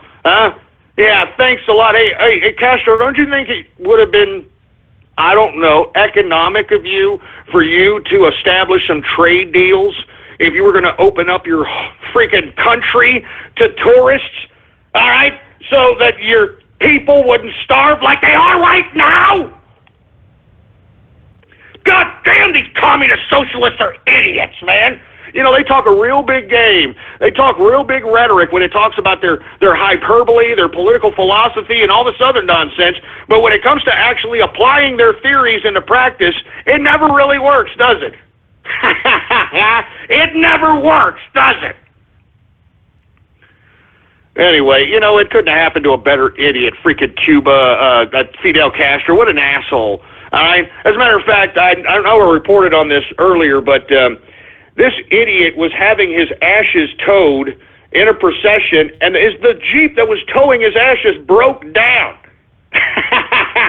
It broke down. I mean, this is a government Jeep. It broke down, so soldiers had to push this idiot's ashes all the way through the procession. I mean, a sign of socialism, a sign of communism. That's why we will never be communists. We'll never be socialists. Even though this damn idiot Obama tried to put us down that direction, we have now refused it. With the election of Donald Trump, we have refused it. It's the capitalists' time now. All right? This is our time now. This is the capitalist time. We took control of the Republican Party. We've taken control of the government, and I want you to watch and learn, baby. All right? When everybody in the next 4 years is reaping the rewards of capitalist economic policy, and everybody's gainfully employed, and everybody's got money in their pocket, and everybody's enjoying their life, you're going to remember this broadcast, folks. You're going to remember True Capitalist Radio. You're going to remember me saying all the things that I've said. And when you're basking in your success, you're going to say, goddamn Ghost, the prognosticator of prognosticators. You're goddamn right, boy. You're goddamn right. Anyway, let me go ahead and continue on here, folks, because we're kind of running out on time here. And let me tell you, I got to get to this brony situation because it's been bothering me. It's been bothering me all day. Where's my drink, for Christ? Get my drink.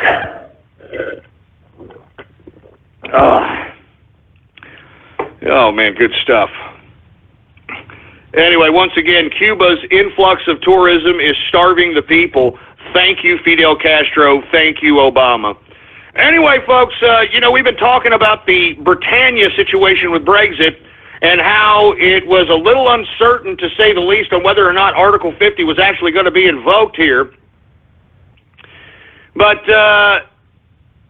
unfortunately, the courts have said that the MPs have a say on whether or not Article 50 will be invoked, so on and so forth. Well, there's light at the end of the tunnel. According to reports, UK lawmakers do back Theresa May's March 2017 Brexit schedule. Now, the thing is that the Brexit strategy has to be made public here soon, from what I understand.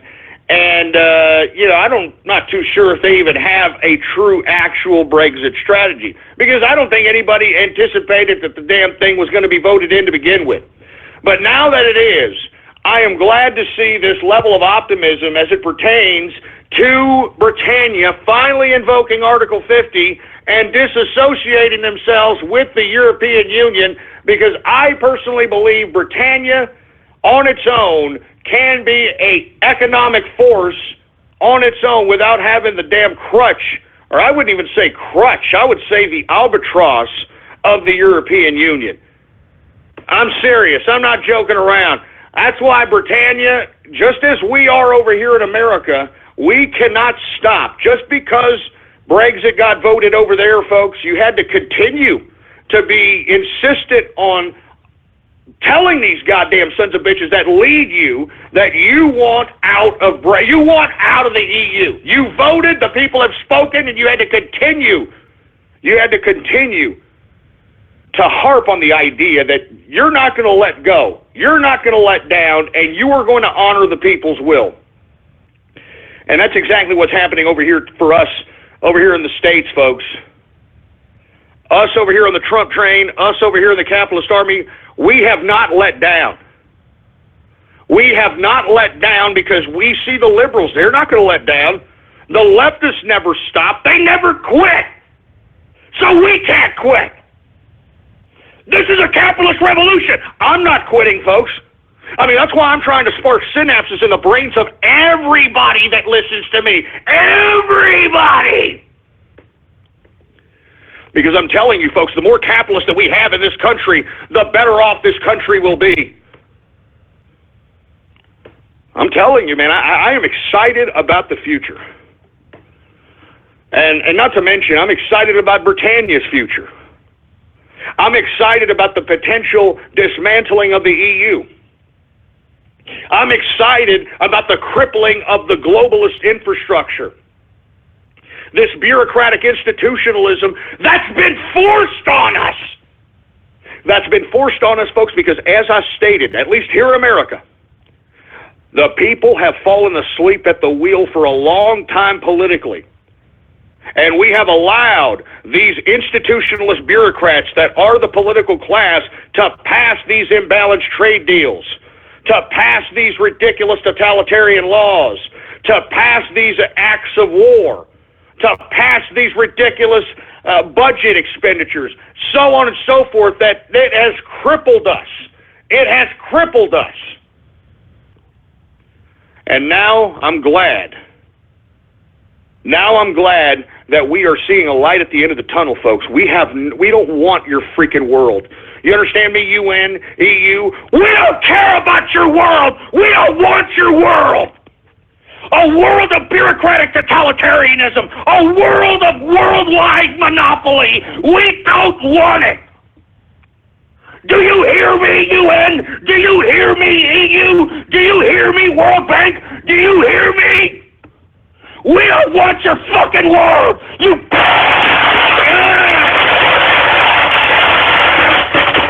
We don't want it! We don't want the UN. We don't want the EU. We don't want the World Trade Organization. We don't want the G8. We don't want this crap. We don't want it, folks. We don't want it. And we don't give a goddamn about your international bureaucratic institutionalist world. You were not elected, UN. You were not elected, EU. You were not elected, World Bank. You were not elected, International Monetary Fund. You were not elected. And we don't want your goddamn world. Do you understand that? We don't want your goddamn world. We don't want your goddamn world. Jesus Christ. Give me the mic. Give me the mic.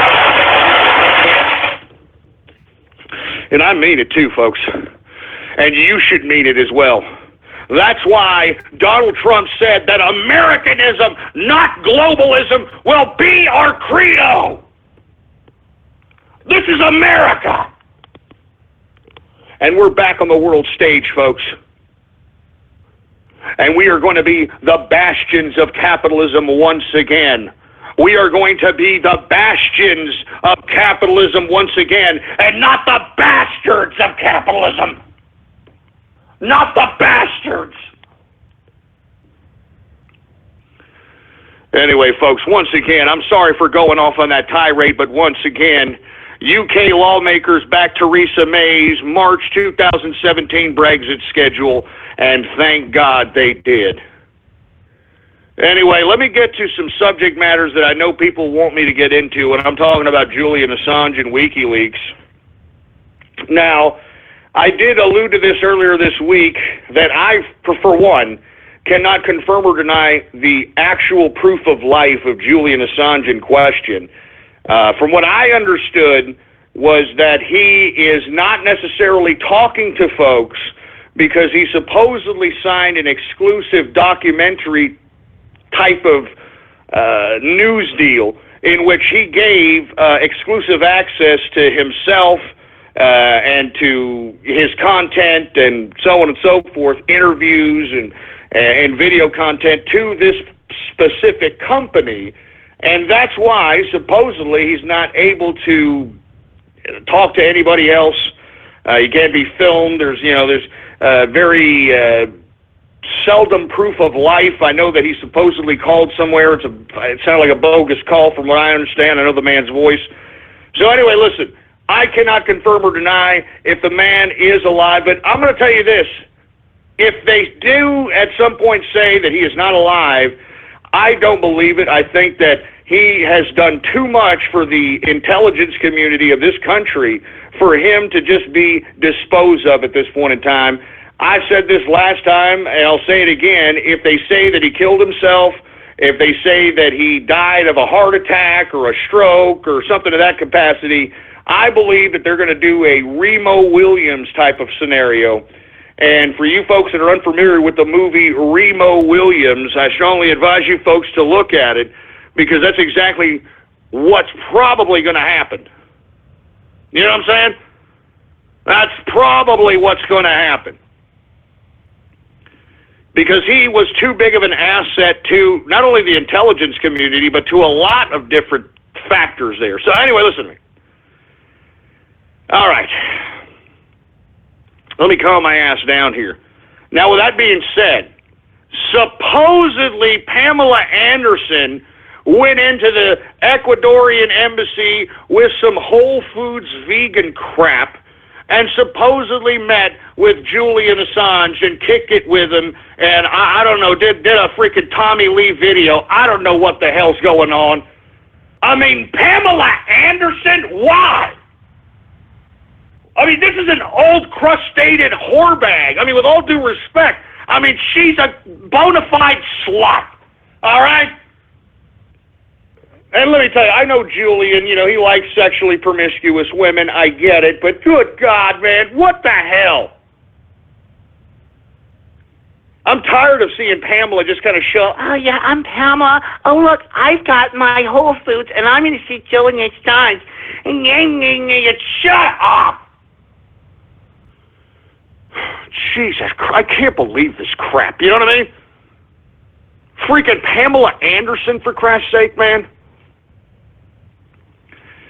Anyway, look, I don't know what's going on with Julian Assange. I'm going to be completely honest with you. And if he is compromised, it's not that he is, excuse me, it's not that it's as if he's under duress. I personally believe that, if anything, I mean, he's highly secure at this point in time because he's an asset to the intelligence community. I know that for a fact. I mean, he was the man that disseminated the information from the internal whistleblowers, for a lack of a better term, that basically leaked out the majority of this information. I mean, aside from Seth Rich, folks, which was somebody on the inside of the DNC that conveniently died because, folks, he was the DNC leaker.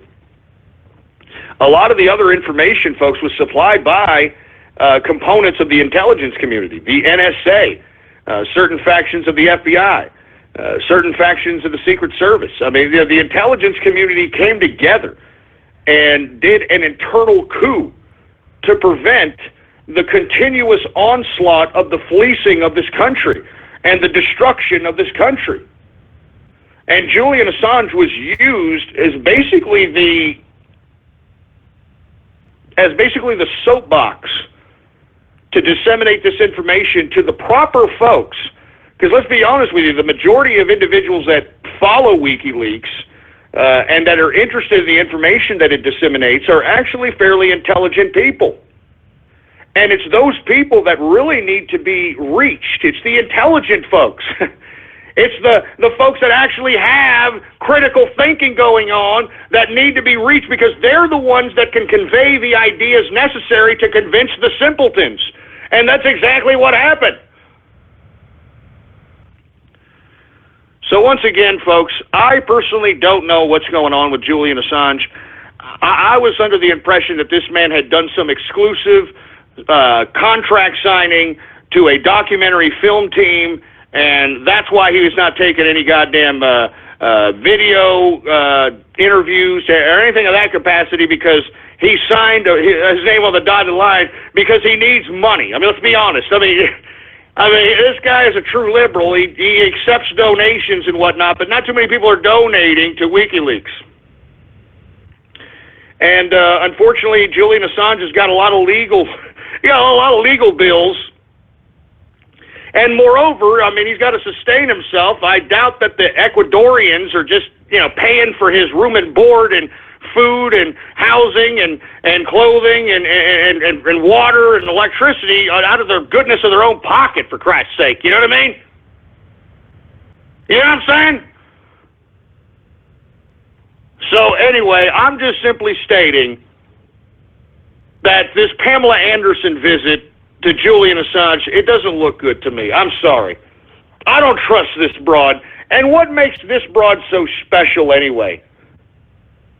I mean, Pamela, 1996 was a long time ago, okay, baby?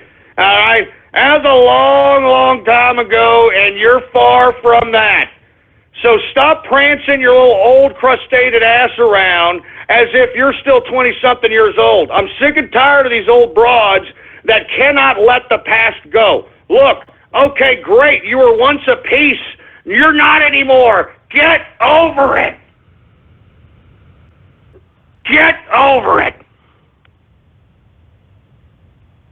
Anyway, I don't mean to be hating on Pamela Anderson, but, I mean, what the hell is she doing going up into Julian Assange's situation in Ecuador? I mean, this broad, first of all, is an idiot. All right, she's a complete and utter imbecile. She has no goddamn intellectual curiosity whatsoever. She's a complete airhead.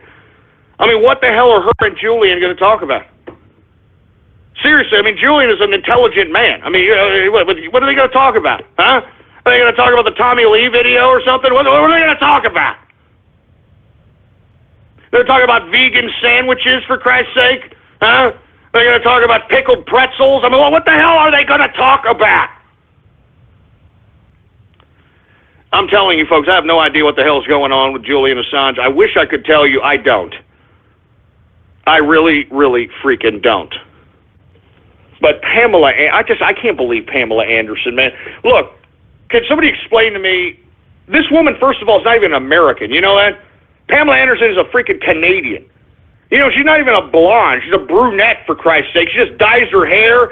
I mean, you know that the whole her in the 90s during the Baywatch days when she was a piece and all that, all fake, all plastic, all cosmetic surgery, for heaven's sake. I mean, I'm not joking.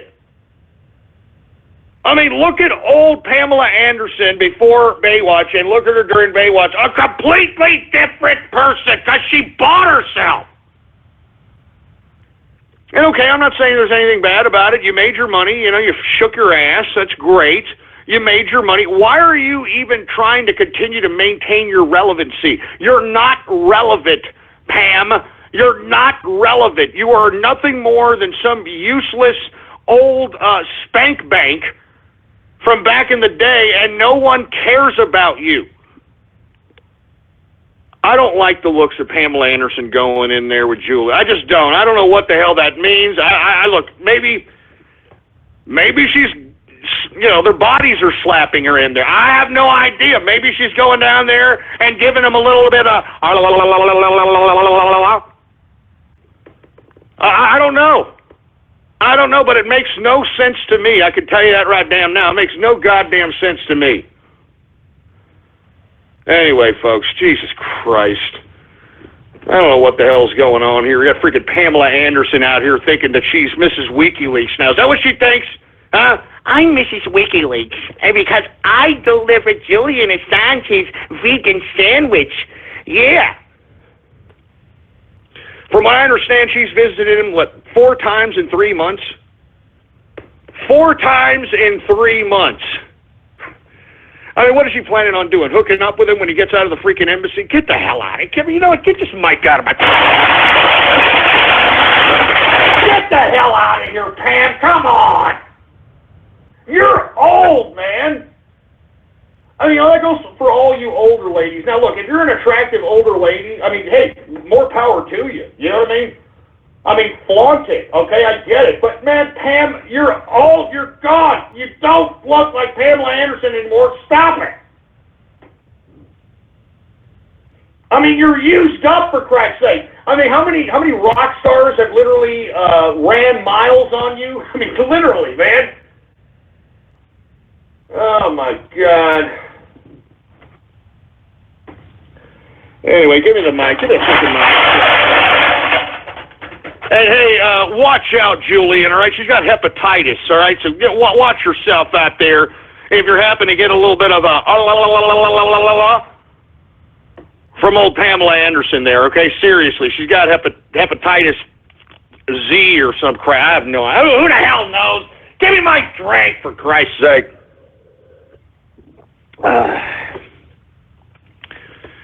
Anyway, folks, we are now approaching the third and final hour of the True Capitalist Radio broadcast. And, of course, I am your host, the man they call Ghost. And once again, folks, I want to thank everybody for tuning in with me. Before we get started and before I discuss what I have to discuss about this pony merch brony situation, I would like to encourage anybody who happens to be a brony right now to spread this show around your little brony network like wildfire right now, because I want every brony that is within the vicinity of the internet to listen to my voice right now. All right, I'm serious. I'll give you a couple of minutes. Go out there and tell every one of these goddamn bronies to listen to this broadcast now. It's that goddamn important. It's that damn important. I'm not joking around, so if you happen to be a goddamn brony, go ahead and get your little brony friends and tell them to congregate and, you know, get your little bro hoofs and, you know, all that crap, whatever.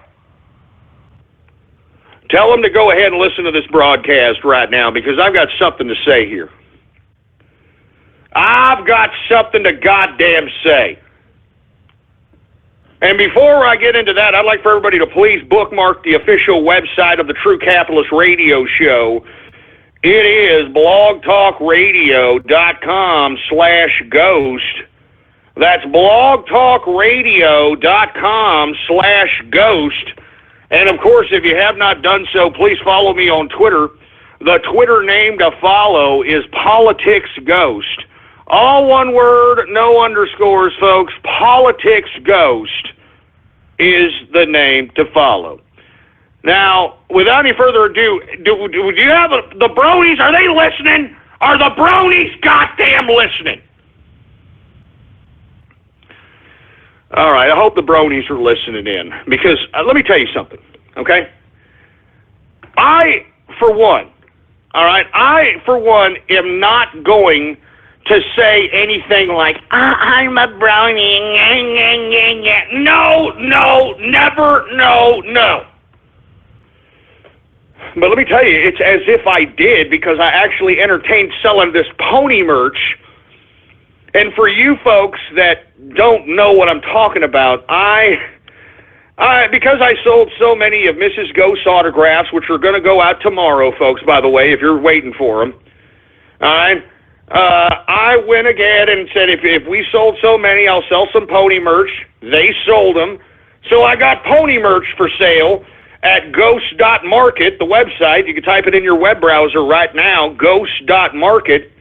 And I've got some pony merch, which, of course, is a ponyfied capitalist certified official autograph of yours truly, folks. All right, that is an official, real autograph of yours truly, and on the back, it is numbered. All right, it is numbered on the back, a certified ponyfied capitalist. Now, why am I bringing this up? All right, the reason I'm bringing this up, folks, is because I have taken so much flack from people because I did this, all right? I mean, I've taken flack from everybody, man. I mean, they're calling me a brony. They're calling me a sellout. They're calling me a Jew. They're calling me a Jew. And look, I don't understand why I'm taking so much flack for this crap, all right? Now, listen. I am not sitting here announcing that I'm a brony. First of all, let's be honest. Let's take a trip back to memory lane for a second. I've never been a fan of the bronies. As a matter of fact, I've talked so much garbage about the bronies, I have no idea why they continue to listen to this broadcast. And they've been listening to this broadcast since 2010. 2010! It's 2016, man! I mean, I thought this fad was going to end a long time ago, and for whatever reason, it's gotten bigger. It's gotten bigger. And it's gotten bigger. And let me tell you, I have given my fair share of verbal abuse to the goddamn bronies. All right? I'm serious. I've given my fair share of abuse to the bronies, and yet they keep coming back. They keep coming back. They keep listening. All right? Now, the reason that I had this deal with the bronies, if, you know, we sold so many of Mrs. Ghost's autograph that I will have some official certified with yours truly's autograph pony merch. The reason I did this, folks, is because, look, I want you bronies to start doing something. Don't think of this autograph, this pony merch, as anything other than this. It is a test. It is a test to show everybody. Because let me tell you, the bronies have always had some level of representation, whether I wanted him to or not, on this broadcast. I mean, there are people in BronyCons every year wearing regalia as it pertains to True Capitalist Radio. And I have never, ever, ever condoned this activity, and yet they continue to still come around and continue to like the show and that sort of thing. And, you know, at this point in time, I'm taking flack for this. All right, I'm a bad guy because I put up pony merch. So I'm challenging the bronies right now. This autograph, this bona fide capitalist autograph of yours truly, not only will it be the most sought-after artifact at BronyCon, but this is now a symbol on how serious bronyism really is. All right? And let me explain something. All right? Let me explain something. This is why I'm encouraging every brony, if you like bronyism, if you really do think it's serious, if you want to show the internets that this brony situation is not a fad, all right, and that you're really serious about it and that you're a serious community, I mean, why don't you show the internet and show the world by purchasing a bona fide capitalist autograph in mass, in utter mass, and shock the internet and shock the world and prove to everybody, prove to them all that bronies and bronyism isn't going anywhere. Here, look, I'm going to go ahead and I'm going to tweet something right now, all right? Here it is right now on my Twitter account right now. Everybody right now, okay? If you're a true brony, if you're a real brony and you want to show the internets that you're goddamn serious, all right? And I'm certifying all these bona fide capitalists that buy this, all right? Each one of these are hand-signed and numbered, folks. Go ahead right now, all right? All right, I'm telling you, this will signify a whole bunch of stuff. If by some chance bronies buy the hell out of bona fide capitalist autographs, you know how many people will be shocked? You know how many people would be shocked that bronyism is for real and it's not some jerk dick wannabe Johnny come lately circle jerk, for Christ's sake? I'm serious, bronies, I'm serious. Show the world, show the world, show the internet that you're serious. I'm telling you, man, I mean, isn't there thousands upon thousands upon thousands of you? Show it! I mean, I'm literally having about 65,000 listeners live on this broadcast. Why don't you show all them that you're serious, that this bronyism, this brohoof, this whatever it is here to stay. I mean, look at how many have sold thus far, folks. There have almost been 40 of these things sold thus far. I mean, just imagine if that stuff surpassed my goddamn autograph. Just imagine if we sold 500 of these things. I mean, that just shows that the bronies are serious. And look, you got to respect that. You've got to respect that level of dedication. And that's why I'm calling you bronies out. That's why I'm calling you bronies out. Show the internet if you're freaking for real, man. Show the internet if you're freaking for real. I'm calling you bronies out. Now, before I get to Radio Graffiti, what I'm going to do is I'm going to do some Twitter shout-outs right now. That's right, I'm going to do some Twitter shout-outs, and the tweet to retweet is the first tweet that says, show the internet's bronies aren't a fad. All right? Retweet that tweet, and I will give you a Twitter shout-out right here, right now, live in the broadcast. I'm not joking around, bronies. All right?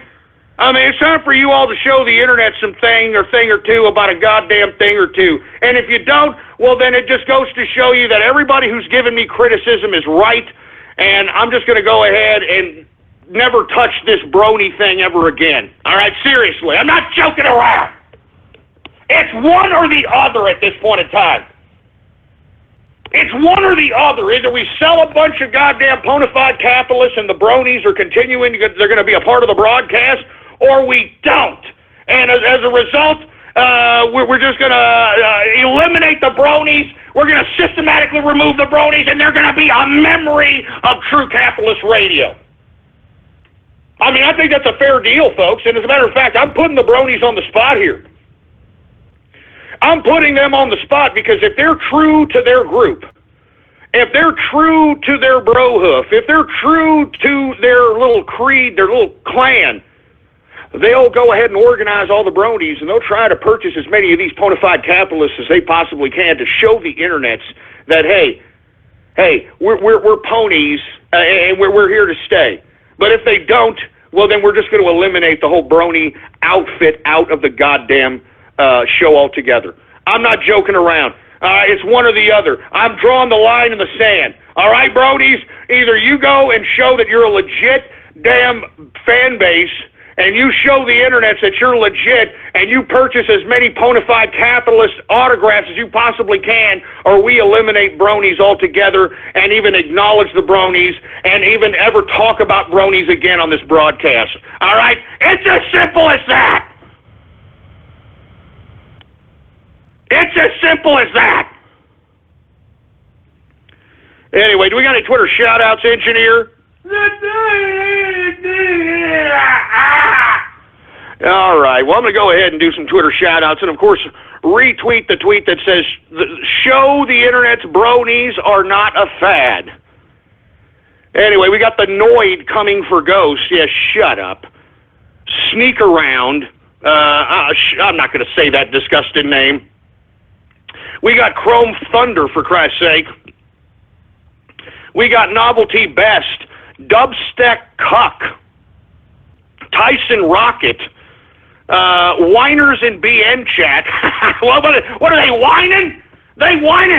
Hey, Brony Network Chat, listen to me. I'm not joking around. You better get all the bronies you know, and you better show all the critics that I'm getting. I'm getting a lot of critics. I mean, Inner Circle, Capitalist Army, I'm getting a whole bunch of critics. So if we don't see some sales in the bona fide capitalists that justify the legitimacy of brony fandom, well, then we're eliminating bronies altogether out of the goddamn show, period. I'm not joking around. I'm not kidding. And it'll be very easy for me to eliminate that crap, all right? It'll be very easy for me to eliminate that crap. Jesus Christ. As a matter of fact, man, I'm out of scotch. Let me go ahead and get some more scotch here, folks. I will be right back, and when I come back, we are going to go right in to Radio Graffiti, folks, all right? We're going to go right into Radio Graffiti. And look, I'm warning you bronies. You've been around this show for a long time. And it's time for you bronies to gather together to show the internet that you're a legitimate fandom and start purchasing some of these bona fide capitalists. You're almost purchased 40. I mean, I think that if you're serious, you'd make a tremendous dent in that and show the world that, hey, bronyism is not just some jerk-off trend. It's not something fake. But if you don't, then we're going to go ahead. We're going to eliminate bronies altogether out of the freaking... we're going to eliminate them.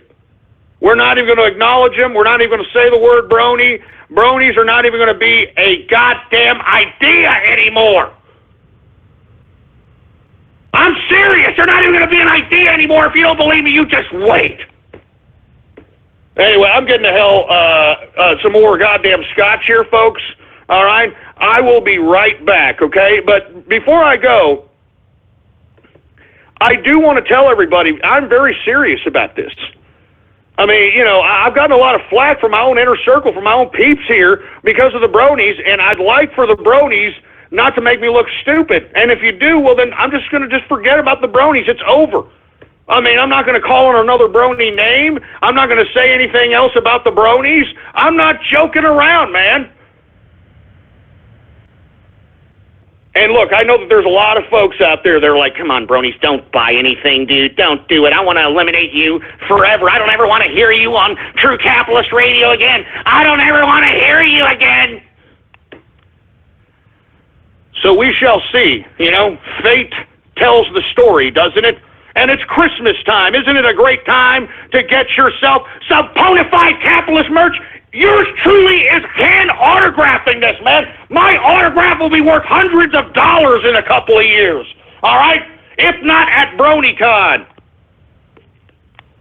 So anyway, I'll be right back, folks. I got to go get some more goddamn scotch here. And when I come back, we're going right into Radio Graffiti. Go ahead and put on the Girl from Ipanema, engineer. Go ahead and put it on there. Because, you know, I gotta get some more beer first. Oh, wait a minute. That's the TCR. It's a wrong song, engineer. Get it. Get it straight. Jesus Christ.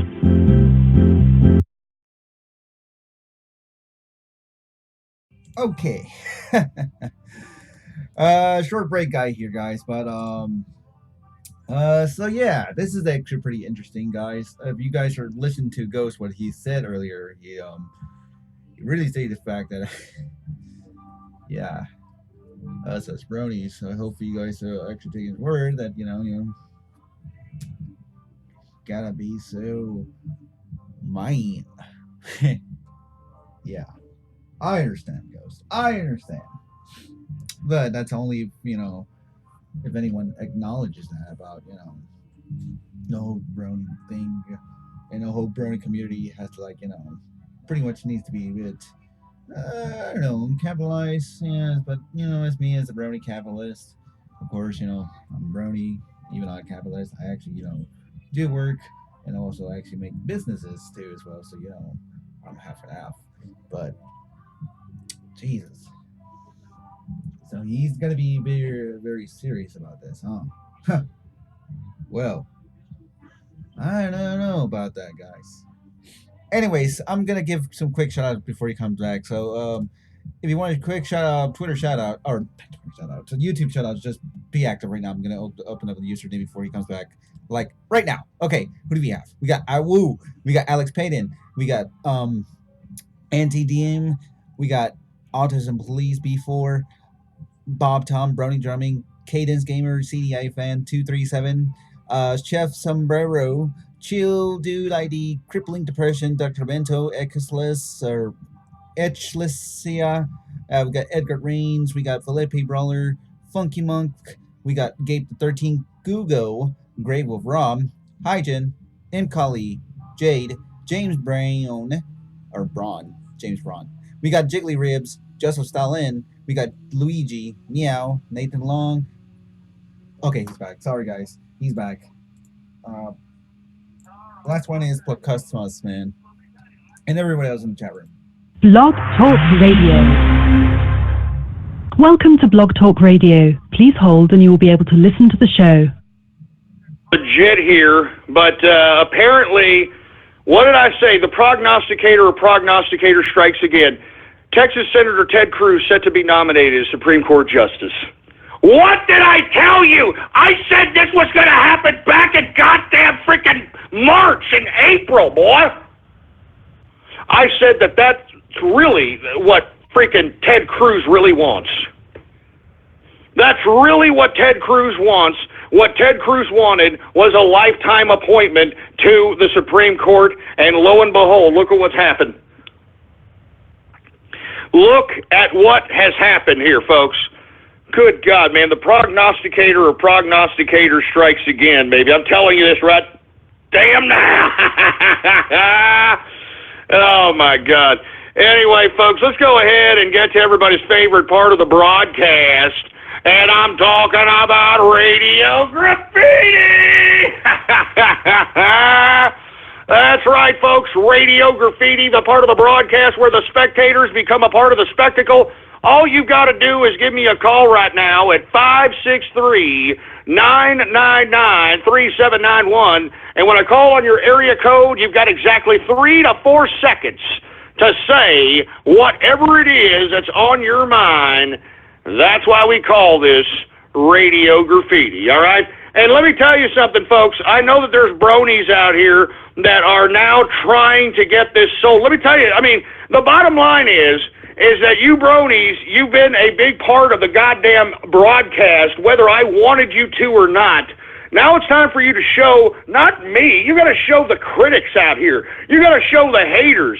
You got to show everybody that doesn't like you that you guys are a serious fan base, and you can do so by buying a huge amount of bona fide capitalist ghost autographs, baby. You understand that?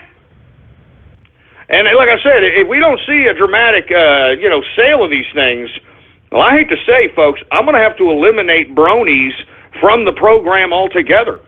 I mean, we're going to have to eliminate the idea of bronies. We're going to have to not acknowledge them. I may even start having to ignore them. I'm not joking around, folks. I have taken too much flack for this. All right? Inner circle, capitalist army, I've taken all kinds of flack. So you bronies, don't make me look stupid.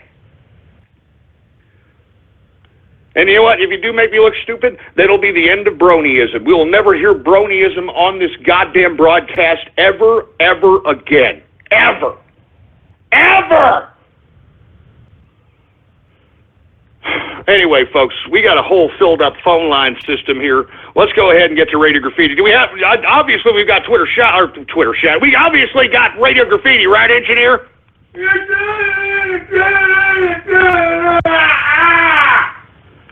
All right, well, let's go ahead and get to Radio Graffiti right now. Anyway, let's go ahead and get to Radio Graffiti. I don't know what the hell's going on. How about anonymous Radio Graffiti? Now listen close. Here's a little lesson in trollery. He's going down in rosary. If you wanna make a gopher throw his can, you have to get him betrayed by his fans. So, just call him up and wait in queue. Be careful not to be a deaf mute. Just say something.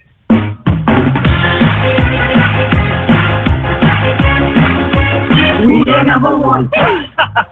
Now look at the slice that I just found. When I say go, be ready to throw. Go! Play it at him, not me.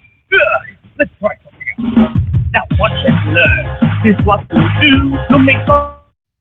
I mean, did somebody actually make that song, for Christ's sake? Good God, who else do we got? We got a whole bunch of anonymouses, for Christ's sake. Y'all better be worth the crap. Anonymous Radio Graffiti.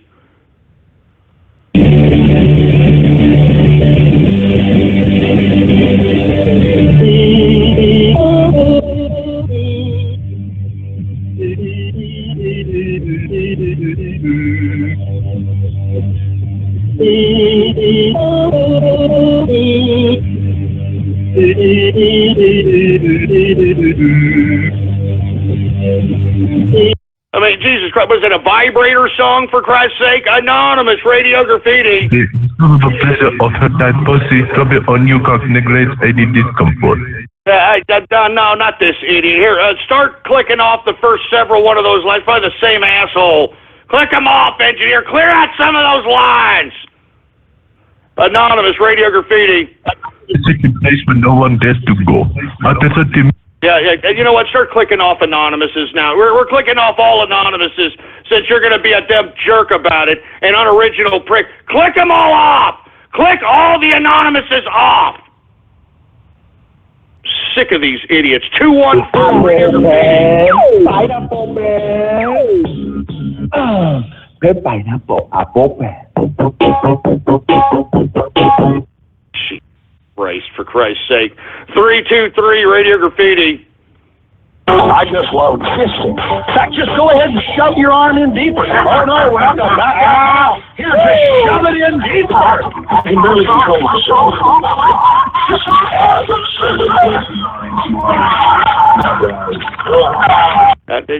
Shut up, all right? That's sick-ass splice. 412 Radio Graffiti. Mr. Tamsey, Radio Graffiti. Well, this Christmas, don't look up for me. 12 kids are rolling, 11 clowns are killing, 10 trumps are stumping, 9 deaf mute, 8 ships, 7 dirty diapers, 6 empty nothing, 5 wallets, 4 trans. I mean, man, hey, you know what? That's a horrible recording, for Christ's sake, man. I mean, why don't you do something about your voice? You got such a monotone voice, it literally drowns in with the fucking shit music. Excuse my French. 919 Radio Graffiti. Fuck you, Texas, and fuck you, Lone Star Bear. Fuck that fucking Alamo and fuck Longmore Steve. Yeah, shut up. Let's not start that, for Christ's sake. 224 Radio Graffiti. Napoleon, Alexander the Great, Donald Trump. We're all cut from the same cloth, and that cloth is very, very large. It's not too big, is it? No. Why do New Yorkers have such big mouths? Go big or go home. Because they eat big pizza like the big New Yorker from Pizza Hut. We're talking 40% bigger. Shut up, you stupid moron. 954 Radio Graffiti. SiriusRadio.org. Oh, that's right. DDoS that. Okay, we got it. How about 973 Radio Graffiti?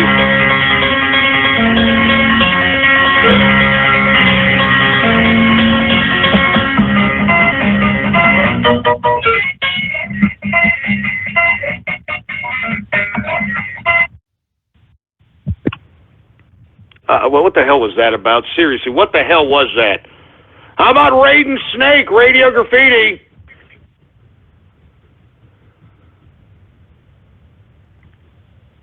Well, I thought that was Raiden Snake. I guess not. How about Anonymous Radio Graffiti? You ain't English. You ain't English, sweetheart. You ain't English. None of you fucking English. Get back to your fucking country. Like common day, boy. Read is not like that with the Stockholm. I have no idea what the hell that's about. How about 619 Radio Graffiti? Hey, Ghost, I have a question. Are you gonna include any kind of money or gift cards in the cards you're giving away for Christmas?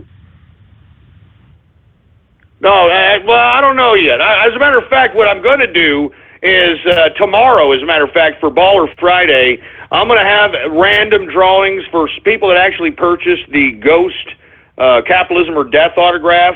I'm going to be giving away some gift cards. I know where all the damn Capitalism or Death Ghost autographs went, so whatever number I get, I know exactly where to send it. So, I mean, that's what I'm going to start doing here, and I'll do the same thing for the bona fide capitalists because they're going to be numbered, but I'm looking at the numbers here. How are they doing, engineer, for Christ's sake? Well, it doesn't seem that the bronies are taking us very serious, man. So this just may be the end of bronies on True Capitalist Radio. I don't know yet. It's up to the bronies. They are the ones that can create their own fate, all right? They're the ones that can create their own fate, not me. We shall see. 903 Radio Graffiti. Hey, Ghost, I had a quick question about the brony stuff. Is there any way that if you're talking about selling another autograph that Ghosts will use, if we bought more than the bronies bought, can we just ban them outright? Because I'm sick of these people. Well, you know, that's a very good point. I mean, I was considering putting out a Ghostler Youth autograph, but I don't know if I should do that. I don't know. I'll see. You know, that's actually a rather decent proposition. I mean, you know, I'll go ahead and put, you know, the Ghostler Youth autograph. I might even put it a little cheaper, you know, than the bona fide capitalist because, you know, hey, it's brony tax, all right? I don't know. We'll see. That's a very good point. You know what? If I put up Ghostler Youth tomorrow, That sounds like a pretty good proposition. All right, whoever sells more, either the bronies stay or they go. That sounds great. That sounds great. You know, it sounds excellent, and it sounds fair, it sounds democratic, and it sounds capitalist. I love it. I love it. I'm going to see if I can do that. I'm going to see if I can make that happen for that gentleman. We're going to see if this, we're going to see. We're going to see. How about, I think we got Raiden Snake, Radio Graffiti. Yeah, you obviously called on another 501, by the way. Yeah, there's obviously another 501. What's going on, man? How you doing? I'm all right, just chilling out. Obviously, it's a lovely, well, it's a cold evening tonight, obviously here. It's very cold over here as well there, Raiden Snake. I don't know what the hell's going on here. I know, it was fogging over on, say, when I went to London the other day. There was literally, I kid you not, the fog was so thick, you couldn't even see 5 meters. That's how bad it was. Yeah, that's unbelievable, man. So, well, you got anything to say here? You want to give a shout out? You want to give some props? You want to say something? Well, yeah, just quickly. I mean, did you hear about what? Did you obviously see my tweet about Prince Andrew? Just recently. No, I didn't get to see it. What's that? Oh, well, put it simple. He's demanding the Queen and Prince Charles. Basically, he wants a better status, obviously, for his kids and grandkids. Basically, saying that they should get what was it they called? Oh, was it working class royals? Obviously, from the taxpayer. So basically, and this is Fergie's old man, right? This is Fergie's old man? Yeah. I think so. Oh, man, I don't know what the hell this guy's after. Hey, let me tell you, hey, thank you very much, Raiden Snake, man. I mean, I want to keep going with you, but we're moving on to Radio Graffiti. Fergie's husband now wants some more money. Is that what it's all about? I mean, Fergie lied to get freaking paparazzi money, so, come on, man. Come on, man. How about 352 Radio Graffiti? Capitalist.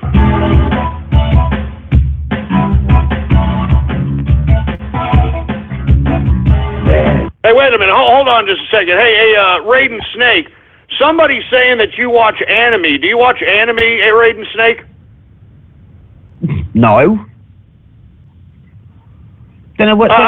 Why are they saying that? I don't know, they're saying that or something, I don't know, but as long as you're denying it, it's okay. All right, thank you very much, Raiden Snake. Look, I don't need any more of this. I'm telling you, man. It's bad enough I'm getting all this flack because I'm selling brony crap. So anyway, that sounds like a good contest. I'm going to put up some Ghostler youth. We're going to pit them up against the bona fide capitalist, and if Ghostler youth sells more, the bronies are out. All right, the bronies are out for good. And I know the bronies are like, we're not going to go nowhere. Well, I just won't acknowledge you. I won't acknowledge any of your names. I won't acknowledge anything. You understand that? You'll just be a moment in history, a bad moment in history. Anyway, let me move on, folks. I have no idea what the hell's going on here. How about Anonymous, Radio Graffiti? All right, we got more Helen Keller deaf mutes, for Christ's sake. 435, Radio Graffiti.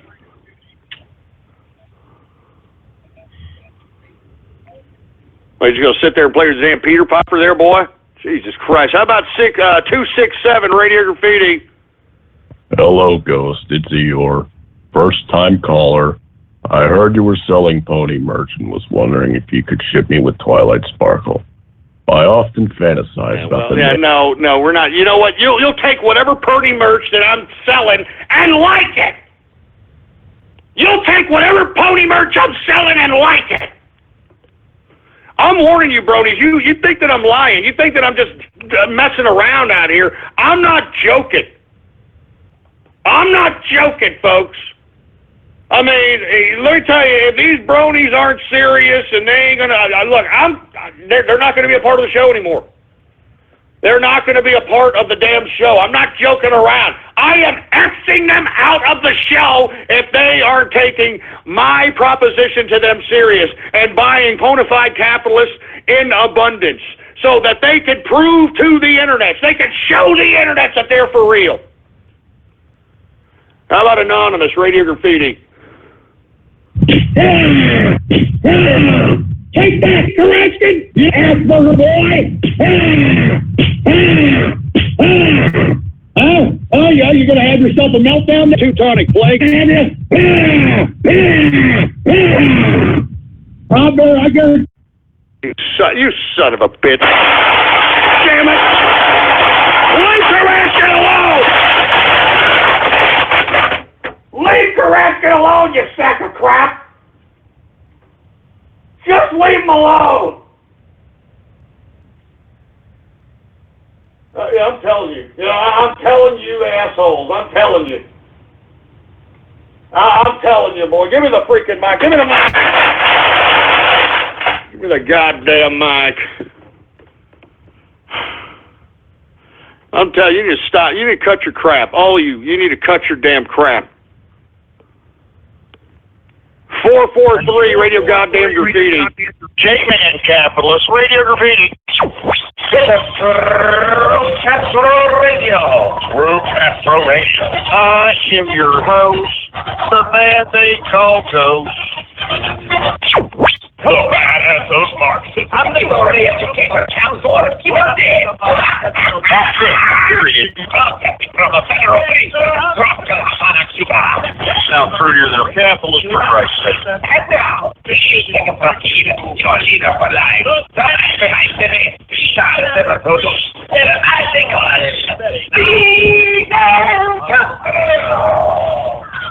Yeah, you know what? Shut up. That's not funny. Shut up and shove it up your clogged up pooper. How about 713 Radio Graffiti? Hey, what's up, Ghost? How you doing? What's going on? Yeah. What's going on, I just want to let you know about one of your bona fide capitalist autographs. Looks badass. Hey, man, thank you very much. I appreciate it. And why don't you encourage some of your other bronies to do it as well, man, because if not, they're going to be X'd out of the show. They're going to be banned from the show. Jesus Christ. Hey, we got 727 Radio Graffiti. Hey, Ghost, what's going on, man? Hey, how's it going? Everything's going pretty good. Just having bad luck today. I went to the bank and exchanged about $5 into dimes, and nobody's really taking it. Yeah, I'm going to stores, all around town, trying to exchange the money back to a $5 bill, but no one's really accepting it. Oh, man, we got a bunch of change? Yeah, basically. Oh, man, that's horrible. Hey, man, are you the one that's tweeting at me that Raiden Snake likes anime? Yeah, I just sent you the pictures. Somebody sent them to me on Twitter. So Raiden Snake he likes anime? Are you for real, or is this a troll here? I'm not messing with you, man. I mean, I'm not trying to get him in any trouble. I just want to show you that he's lying. I mean, are you kidding? What kind of anime are we talking about here? I mean, are we talking about some sick, perverted stuff, or what are we talking about here? Well, from the images I were sent, he's on these forums, and it looks very perverted, honestly. You could look at the images I sent you. Oh, man, no. No, this can't be. No, not again. Not again. Not again. Not again. Not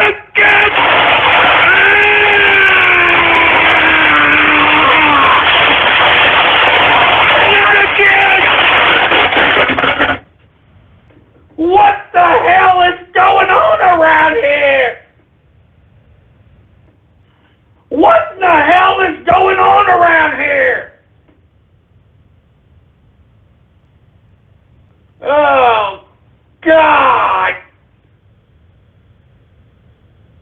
Oh, God, what?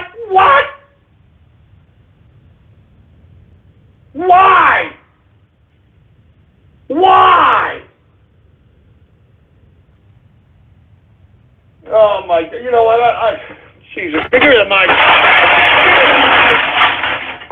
Man, you know what, man, I don't want to do this broadcast anymore. You know, it's bronies, tohu, anime. I mean, is this all that's listening to me, for Christ's sake? I mean, seriously, is this all that's listening to me?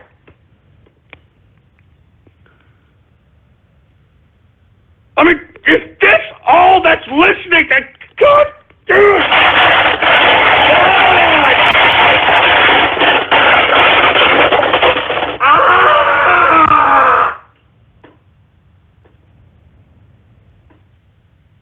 Is this all that's listening to me, folks? I mean, seriously, man. I mean, bronies, tohus, anime. Oh my God. Jeez. Oh, God. Oh, my God. No. No. No. No.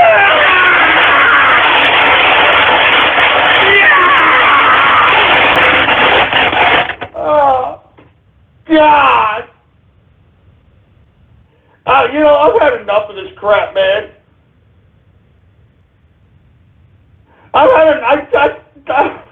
God. Why?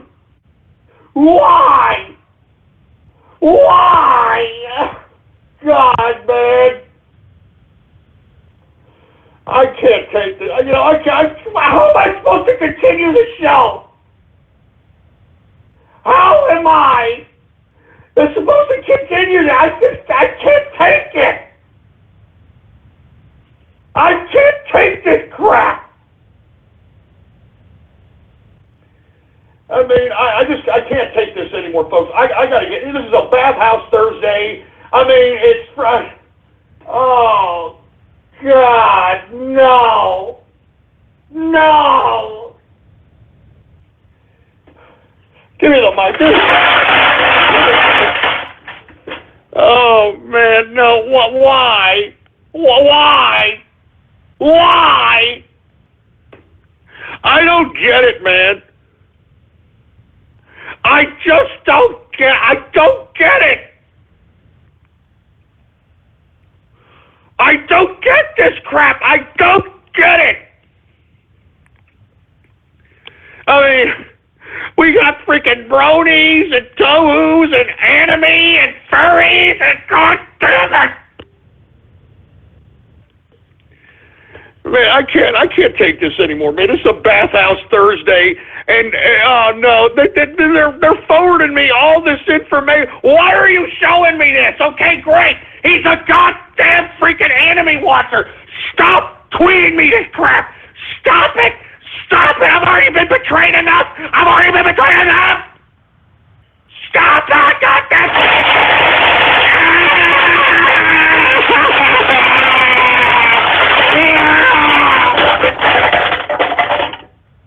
I've had enough, man. I'm serious. I've had enough. I've had enough. I've had enough.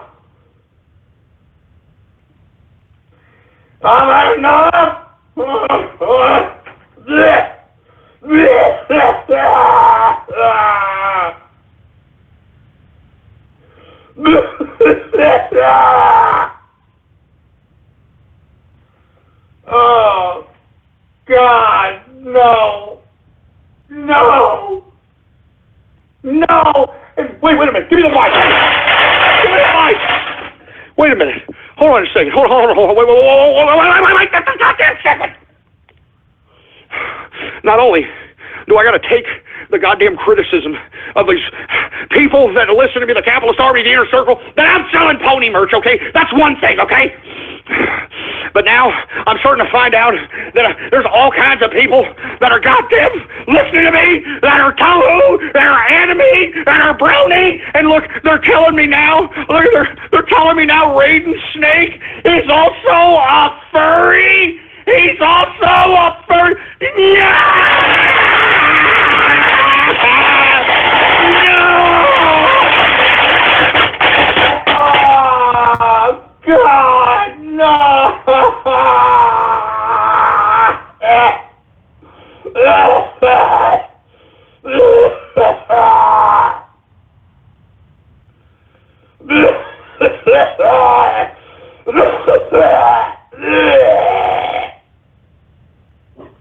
Oh, God, no. Oh, God. Oh, man, no. No. Oh, my God, no. Oh, no. I can't. I can't. I can't. Oh, God. I can't do this anymore. I can't do this anymore, man. I'm done with this crap. I'm done with this crap. I'm so done with this garbage. I'm so done.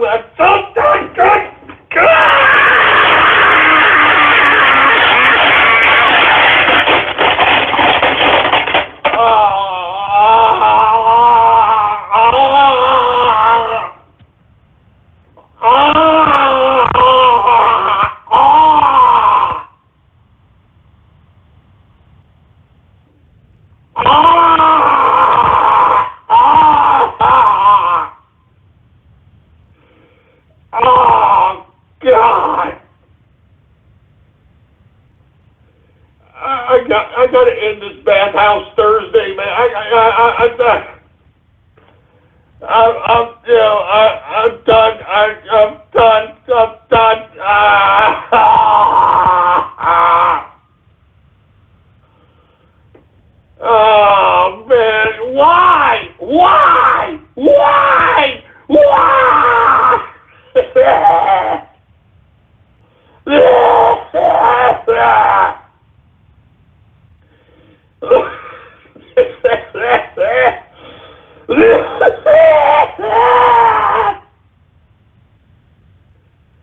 Oh, God. I've had enough, man. I can't think of the mic. I can't. I can't.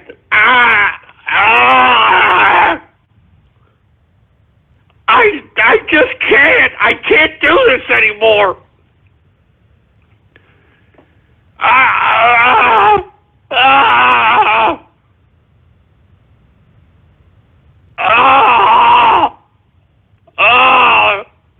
God. I gotta get out of here, folks. I gotta get out of here. I can't. What the hell am I doing? What kind of a show am I running? What kind of a show am I running? God. Oh, God. I gotta get out of here, folks. I'm sorry, man. I gotta get out of here. I gotta go. I'm sorry. I can't do this. This is just too much. This is just too much. My heart, it hurts. It hurts right here. Oh my gosh, it freaking hurts. I mean, the betrayal. I can't explain it. I can't. I give you almost 1,500 hours of my life, man. God. Oh, I gotta get out of here. I gotta get out of here. I'm sorry. I'll be back tomorrow. I don't know if I am. I don't know if I'll be back tomorrow for a goddamn Baller Friday. I don't know. God damn it. Good God, I don't know. I don't know. I don't know. I gotta get out of here, folks. Follow me on Twitter if you want. I don't care. You're probably watching anime, or you're a tohu, or you're a goddamn brony anyway, so I don't care. I don't care. Oh, God.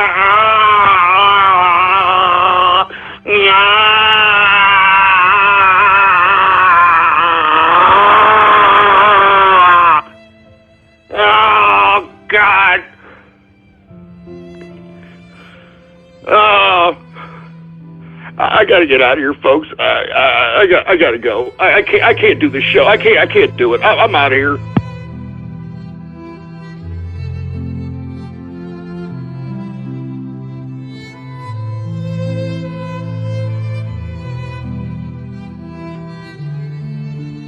Thank you for using Blog Talk Radio. Goodbye.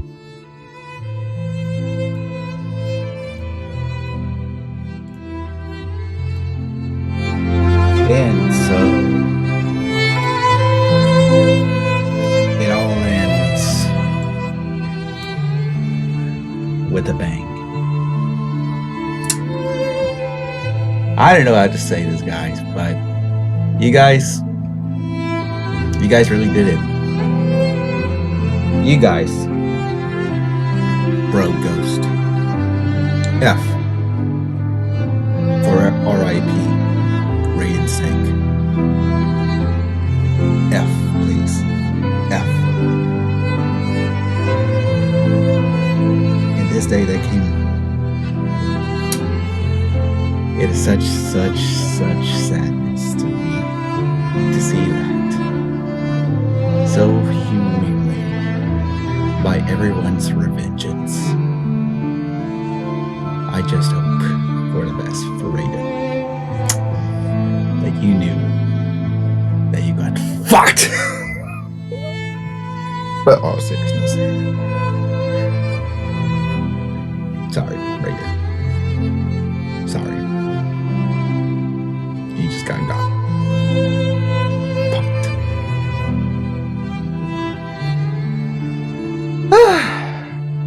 well, enough of that.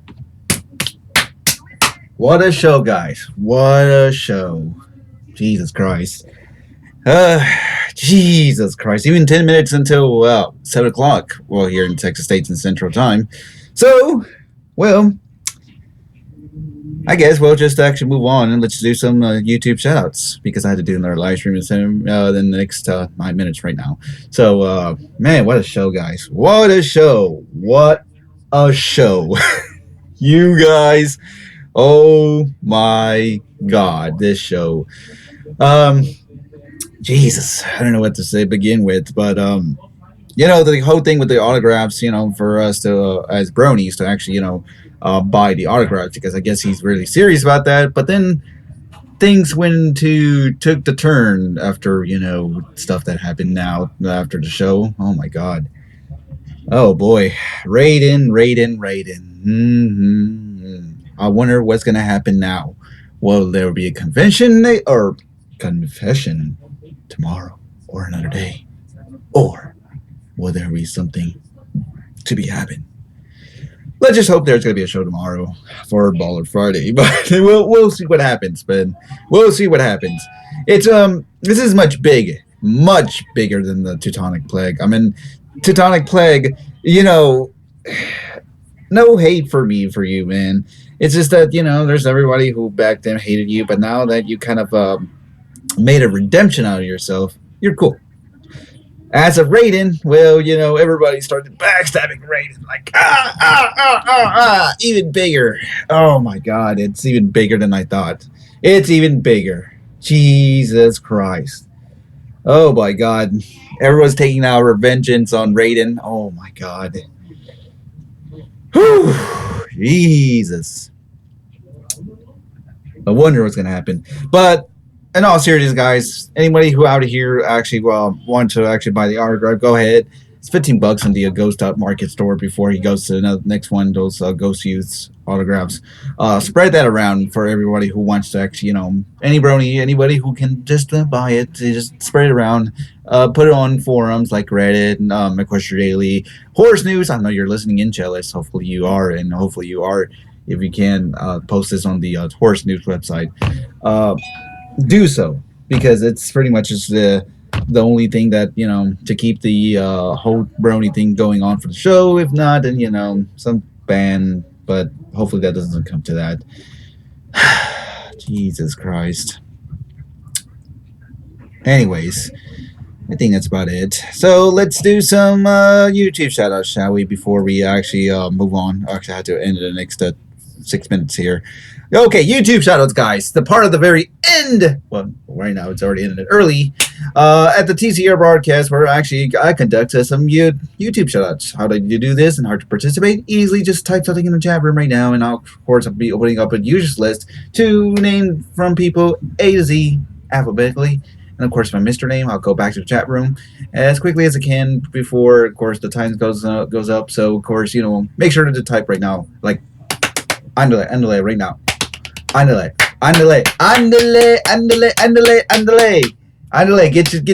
Get typing in the chat room right now if you don't want to get your shout out before it's too late, so I don't get back. All right, let's do this. Let's do this. YouTube shout out time. Okay, let's do this now. Okay, who do we have? Oh, we got Alex Patton. What's up, Alex Patton? We got Art Hammond 5000, Backers in the place, Blackout Warm, The Truth will set you free. Bloopy Loop, Bob Tom, Brony Drumming, Cadence Gamer. We got Captain Business 67, Chef Sombrero, Christopher 1, Sicky Smith 08, Cool JB 55. We got D-Man. We got Danny Zuku, Dr. Demento, Edgar Rains. We got Furry. We got Philly Bird Brawler 202, FGS 879E. We got Funky Monk, Gate the 13th, Ghost Sock, Godzilla 37009. We got Headman in the place. We got Jacob Green. We got Jade. We got Jiggly Ribs. We got Joseph Stalin. We got Caprion. Or is it Capron? We got Krasmir Dragonoff. We got, who else we have right now? We got Kumar09BC. We got Midnight Hitter and Company. We got Martin Cruz. We got Masked Pony. We got Nathan Long. Not Ghastly. Ollie T. Let me see if I can get this right. Sacerderm Pictures. Booyah! The costume is 1138. What's up, Block? We got Pony Movie 2017. We got Queen of Shells. Ron Livingstone. We got Ruta Maha. Shirachi Zynet in the place. We got Scarlet Moon. Shane Easy. We got Shy Guy Mask. We got Silence Nice Guy. Let me phrase that. Simon Henriksen. We got Sneaky as Chameleon. Spider-Man. The Tom Enga 88. TCU Gaming 1. We got Technicolor Shorty. Fricka, Technicolor Shorty. Fricka. We got the Collie Manamix, the Lost Brony. Cole in the place. What's up, Cole? We got, this is Sparta. We got Toasty Binks, Twilly Atkins, TXS Wild, the Ulysses True Julio, Vic, the Slick, G in the place. We got Black Verk. Or is it Flav Verk? We got X-Drang 93, Z Mega Man Entertainment. Or is it just Z Mega Man Ent? And also, last in our list, Zura Master.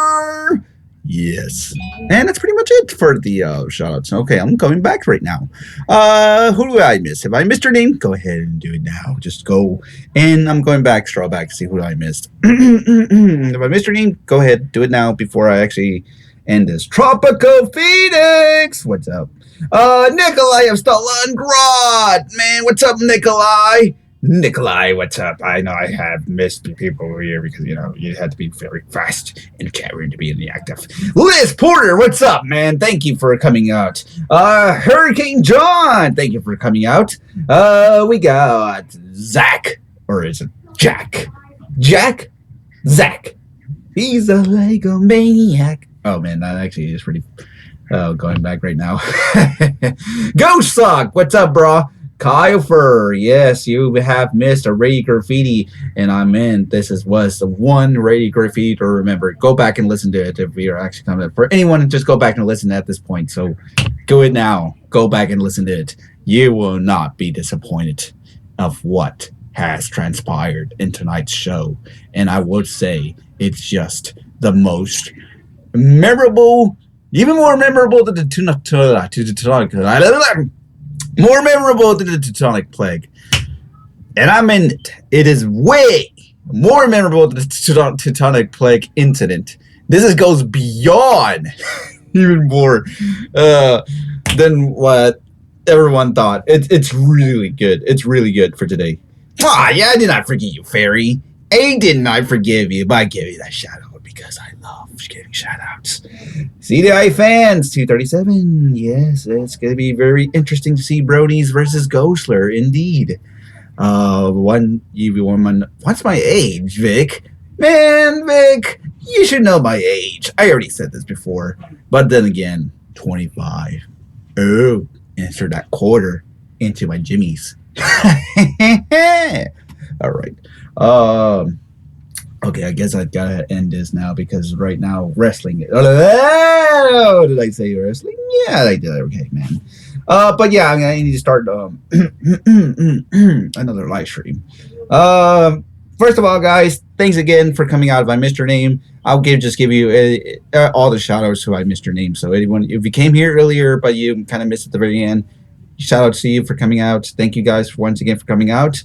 Make sure to follow me on Twitter if you're new to @TheBrony Network or Politics Ghost. And also as well, make sure to subscribe to this channel as I do the TCR broadcast every day, 4 p.m. Central, 5 p.m. Eastern, 2 p.m. Pacific. And of course, if you live somewhere outside of the United States, make sure to convert the time zone to 4 p.m. Central Time. And of course, it's much easier if you subscribe to this channel. You can get to know when the next TCR event happens, because of course I always get it up either 30 minutes or 15 minutes before the show starts, or the true starts, so you know when the next one starts. Okay, guys. Oh boy. I think that's about it. I'll give more talkings tomorrow for Baller Friday if he does a show. If not, then this is pretty much it for me to actually come and say stuff out now. All right, BMR's video of the Gmod. It's an expiration to this end of the month for anyone who wants to do the Ghost collab for the SFM and Gmod. This is your last chance before the end of the month comes, which is the 31st of this December, of course, of 2016. Do make sure to submit your video or whatever to BMR. And of course, if you want to know more info, the links in the descriptions, click on it. Of course, it will direct to that video for all the instructions and all the info and all that stuff. Make sure to hopefully you'll be able to actually participate in this, because it's really cool. It's awesome. I will see how you guys will do, and hopefully I'll see videos actually get be a part of the collab. So I'll look forward to it. So yeah. Anyways, that's pretty much it for me, guys. Once again, thanks again, guys, for coming out for tonight's TCR broadcast, and I'll see you guys tomorrow, hopefully, for Baller Friday or on next TCR broadcasts.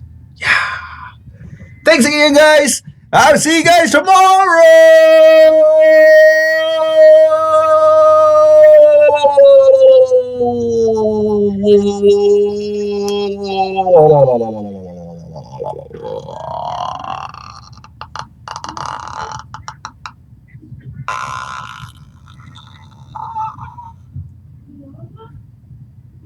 I ran out of breath.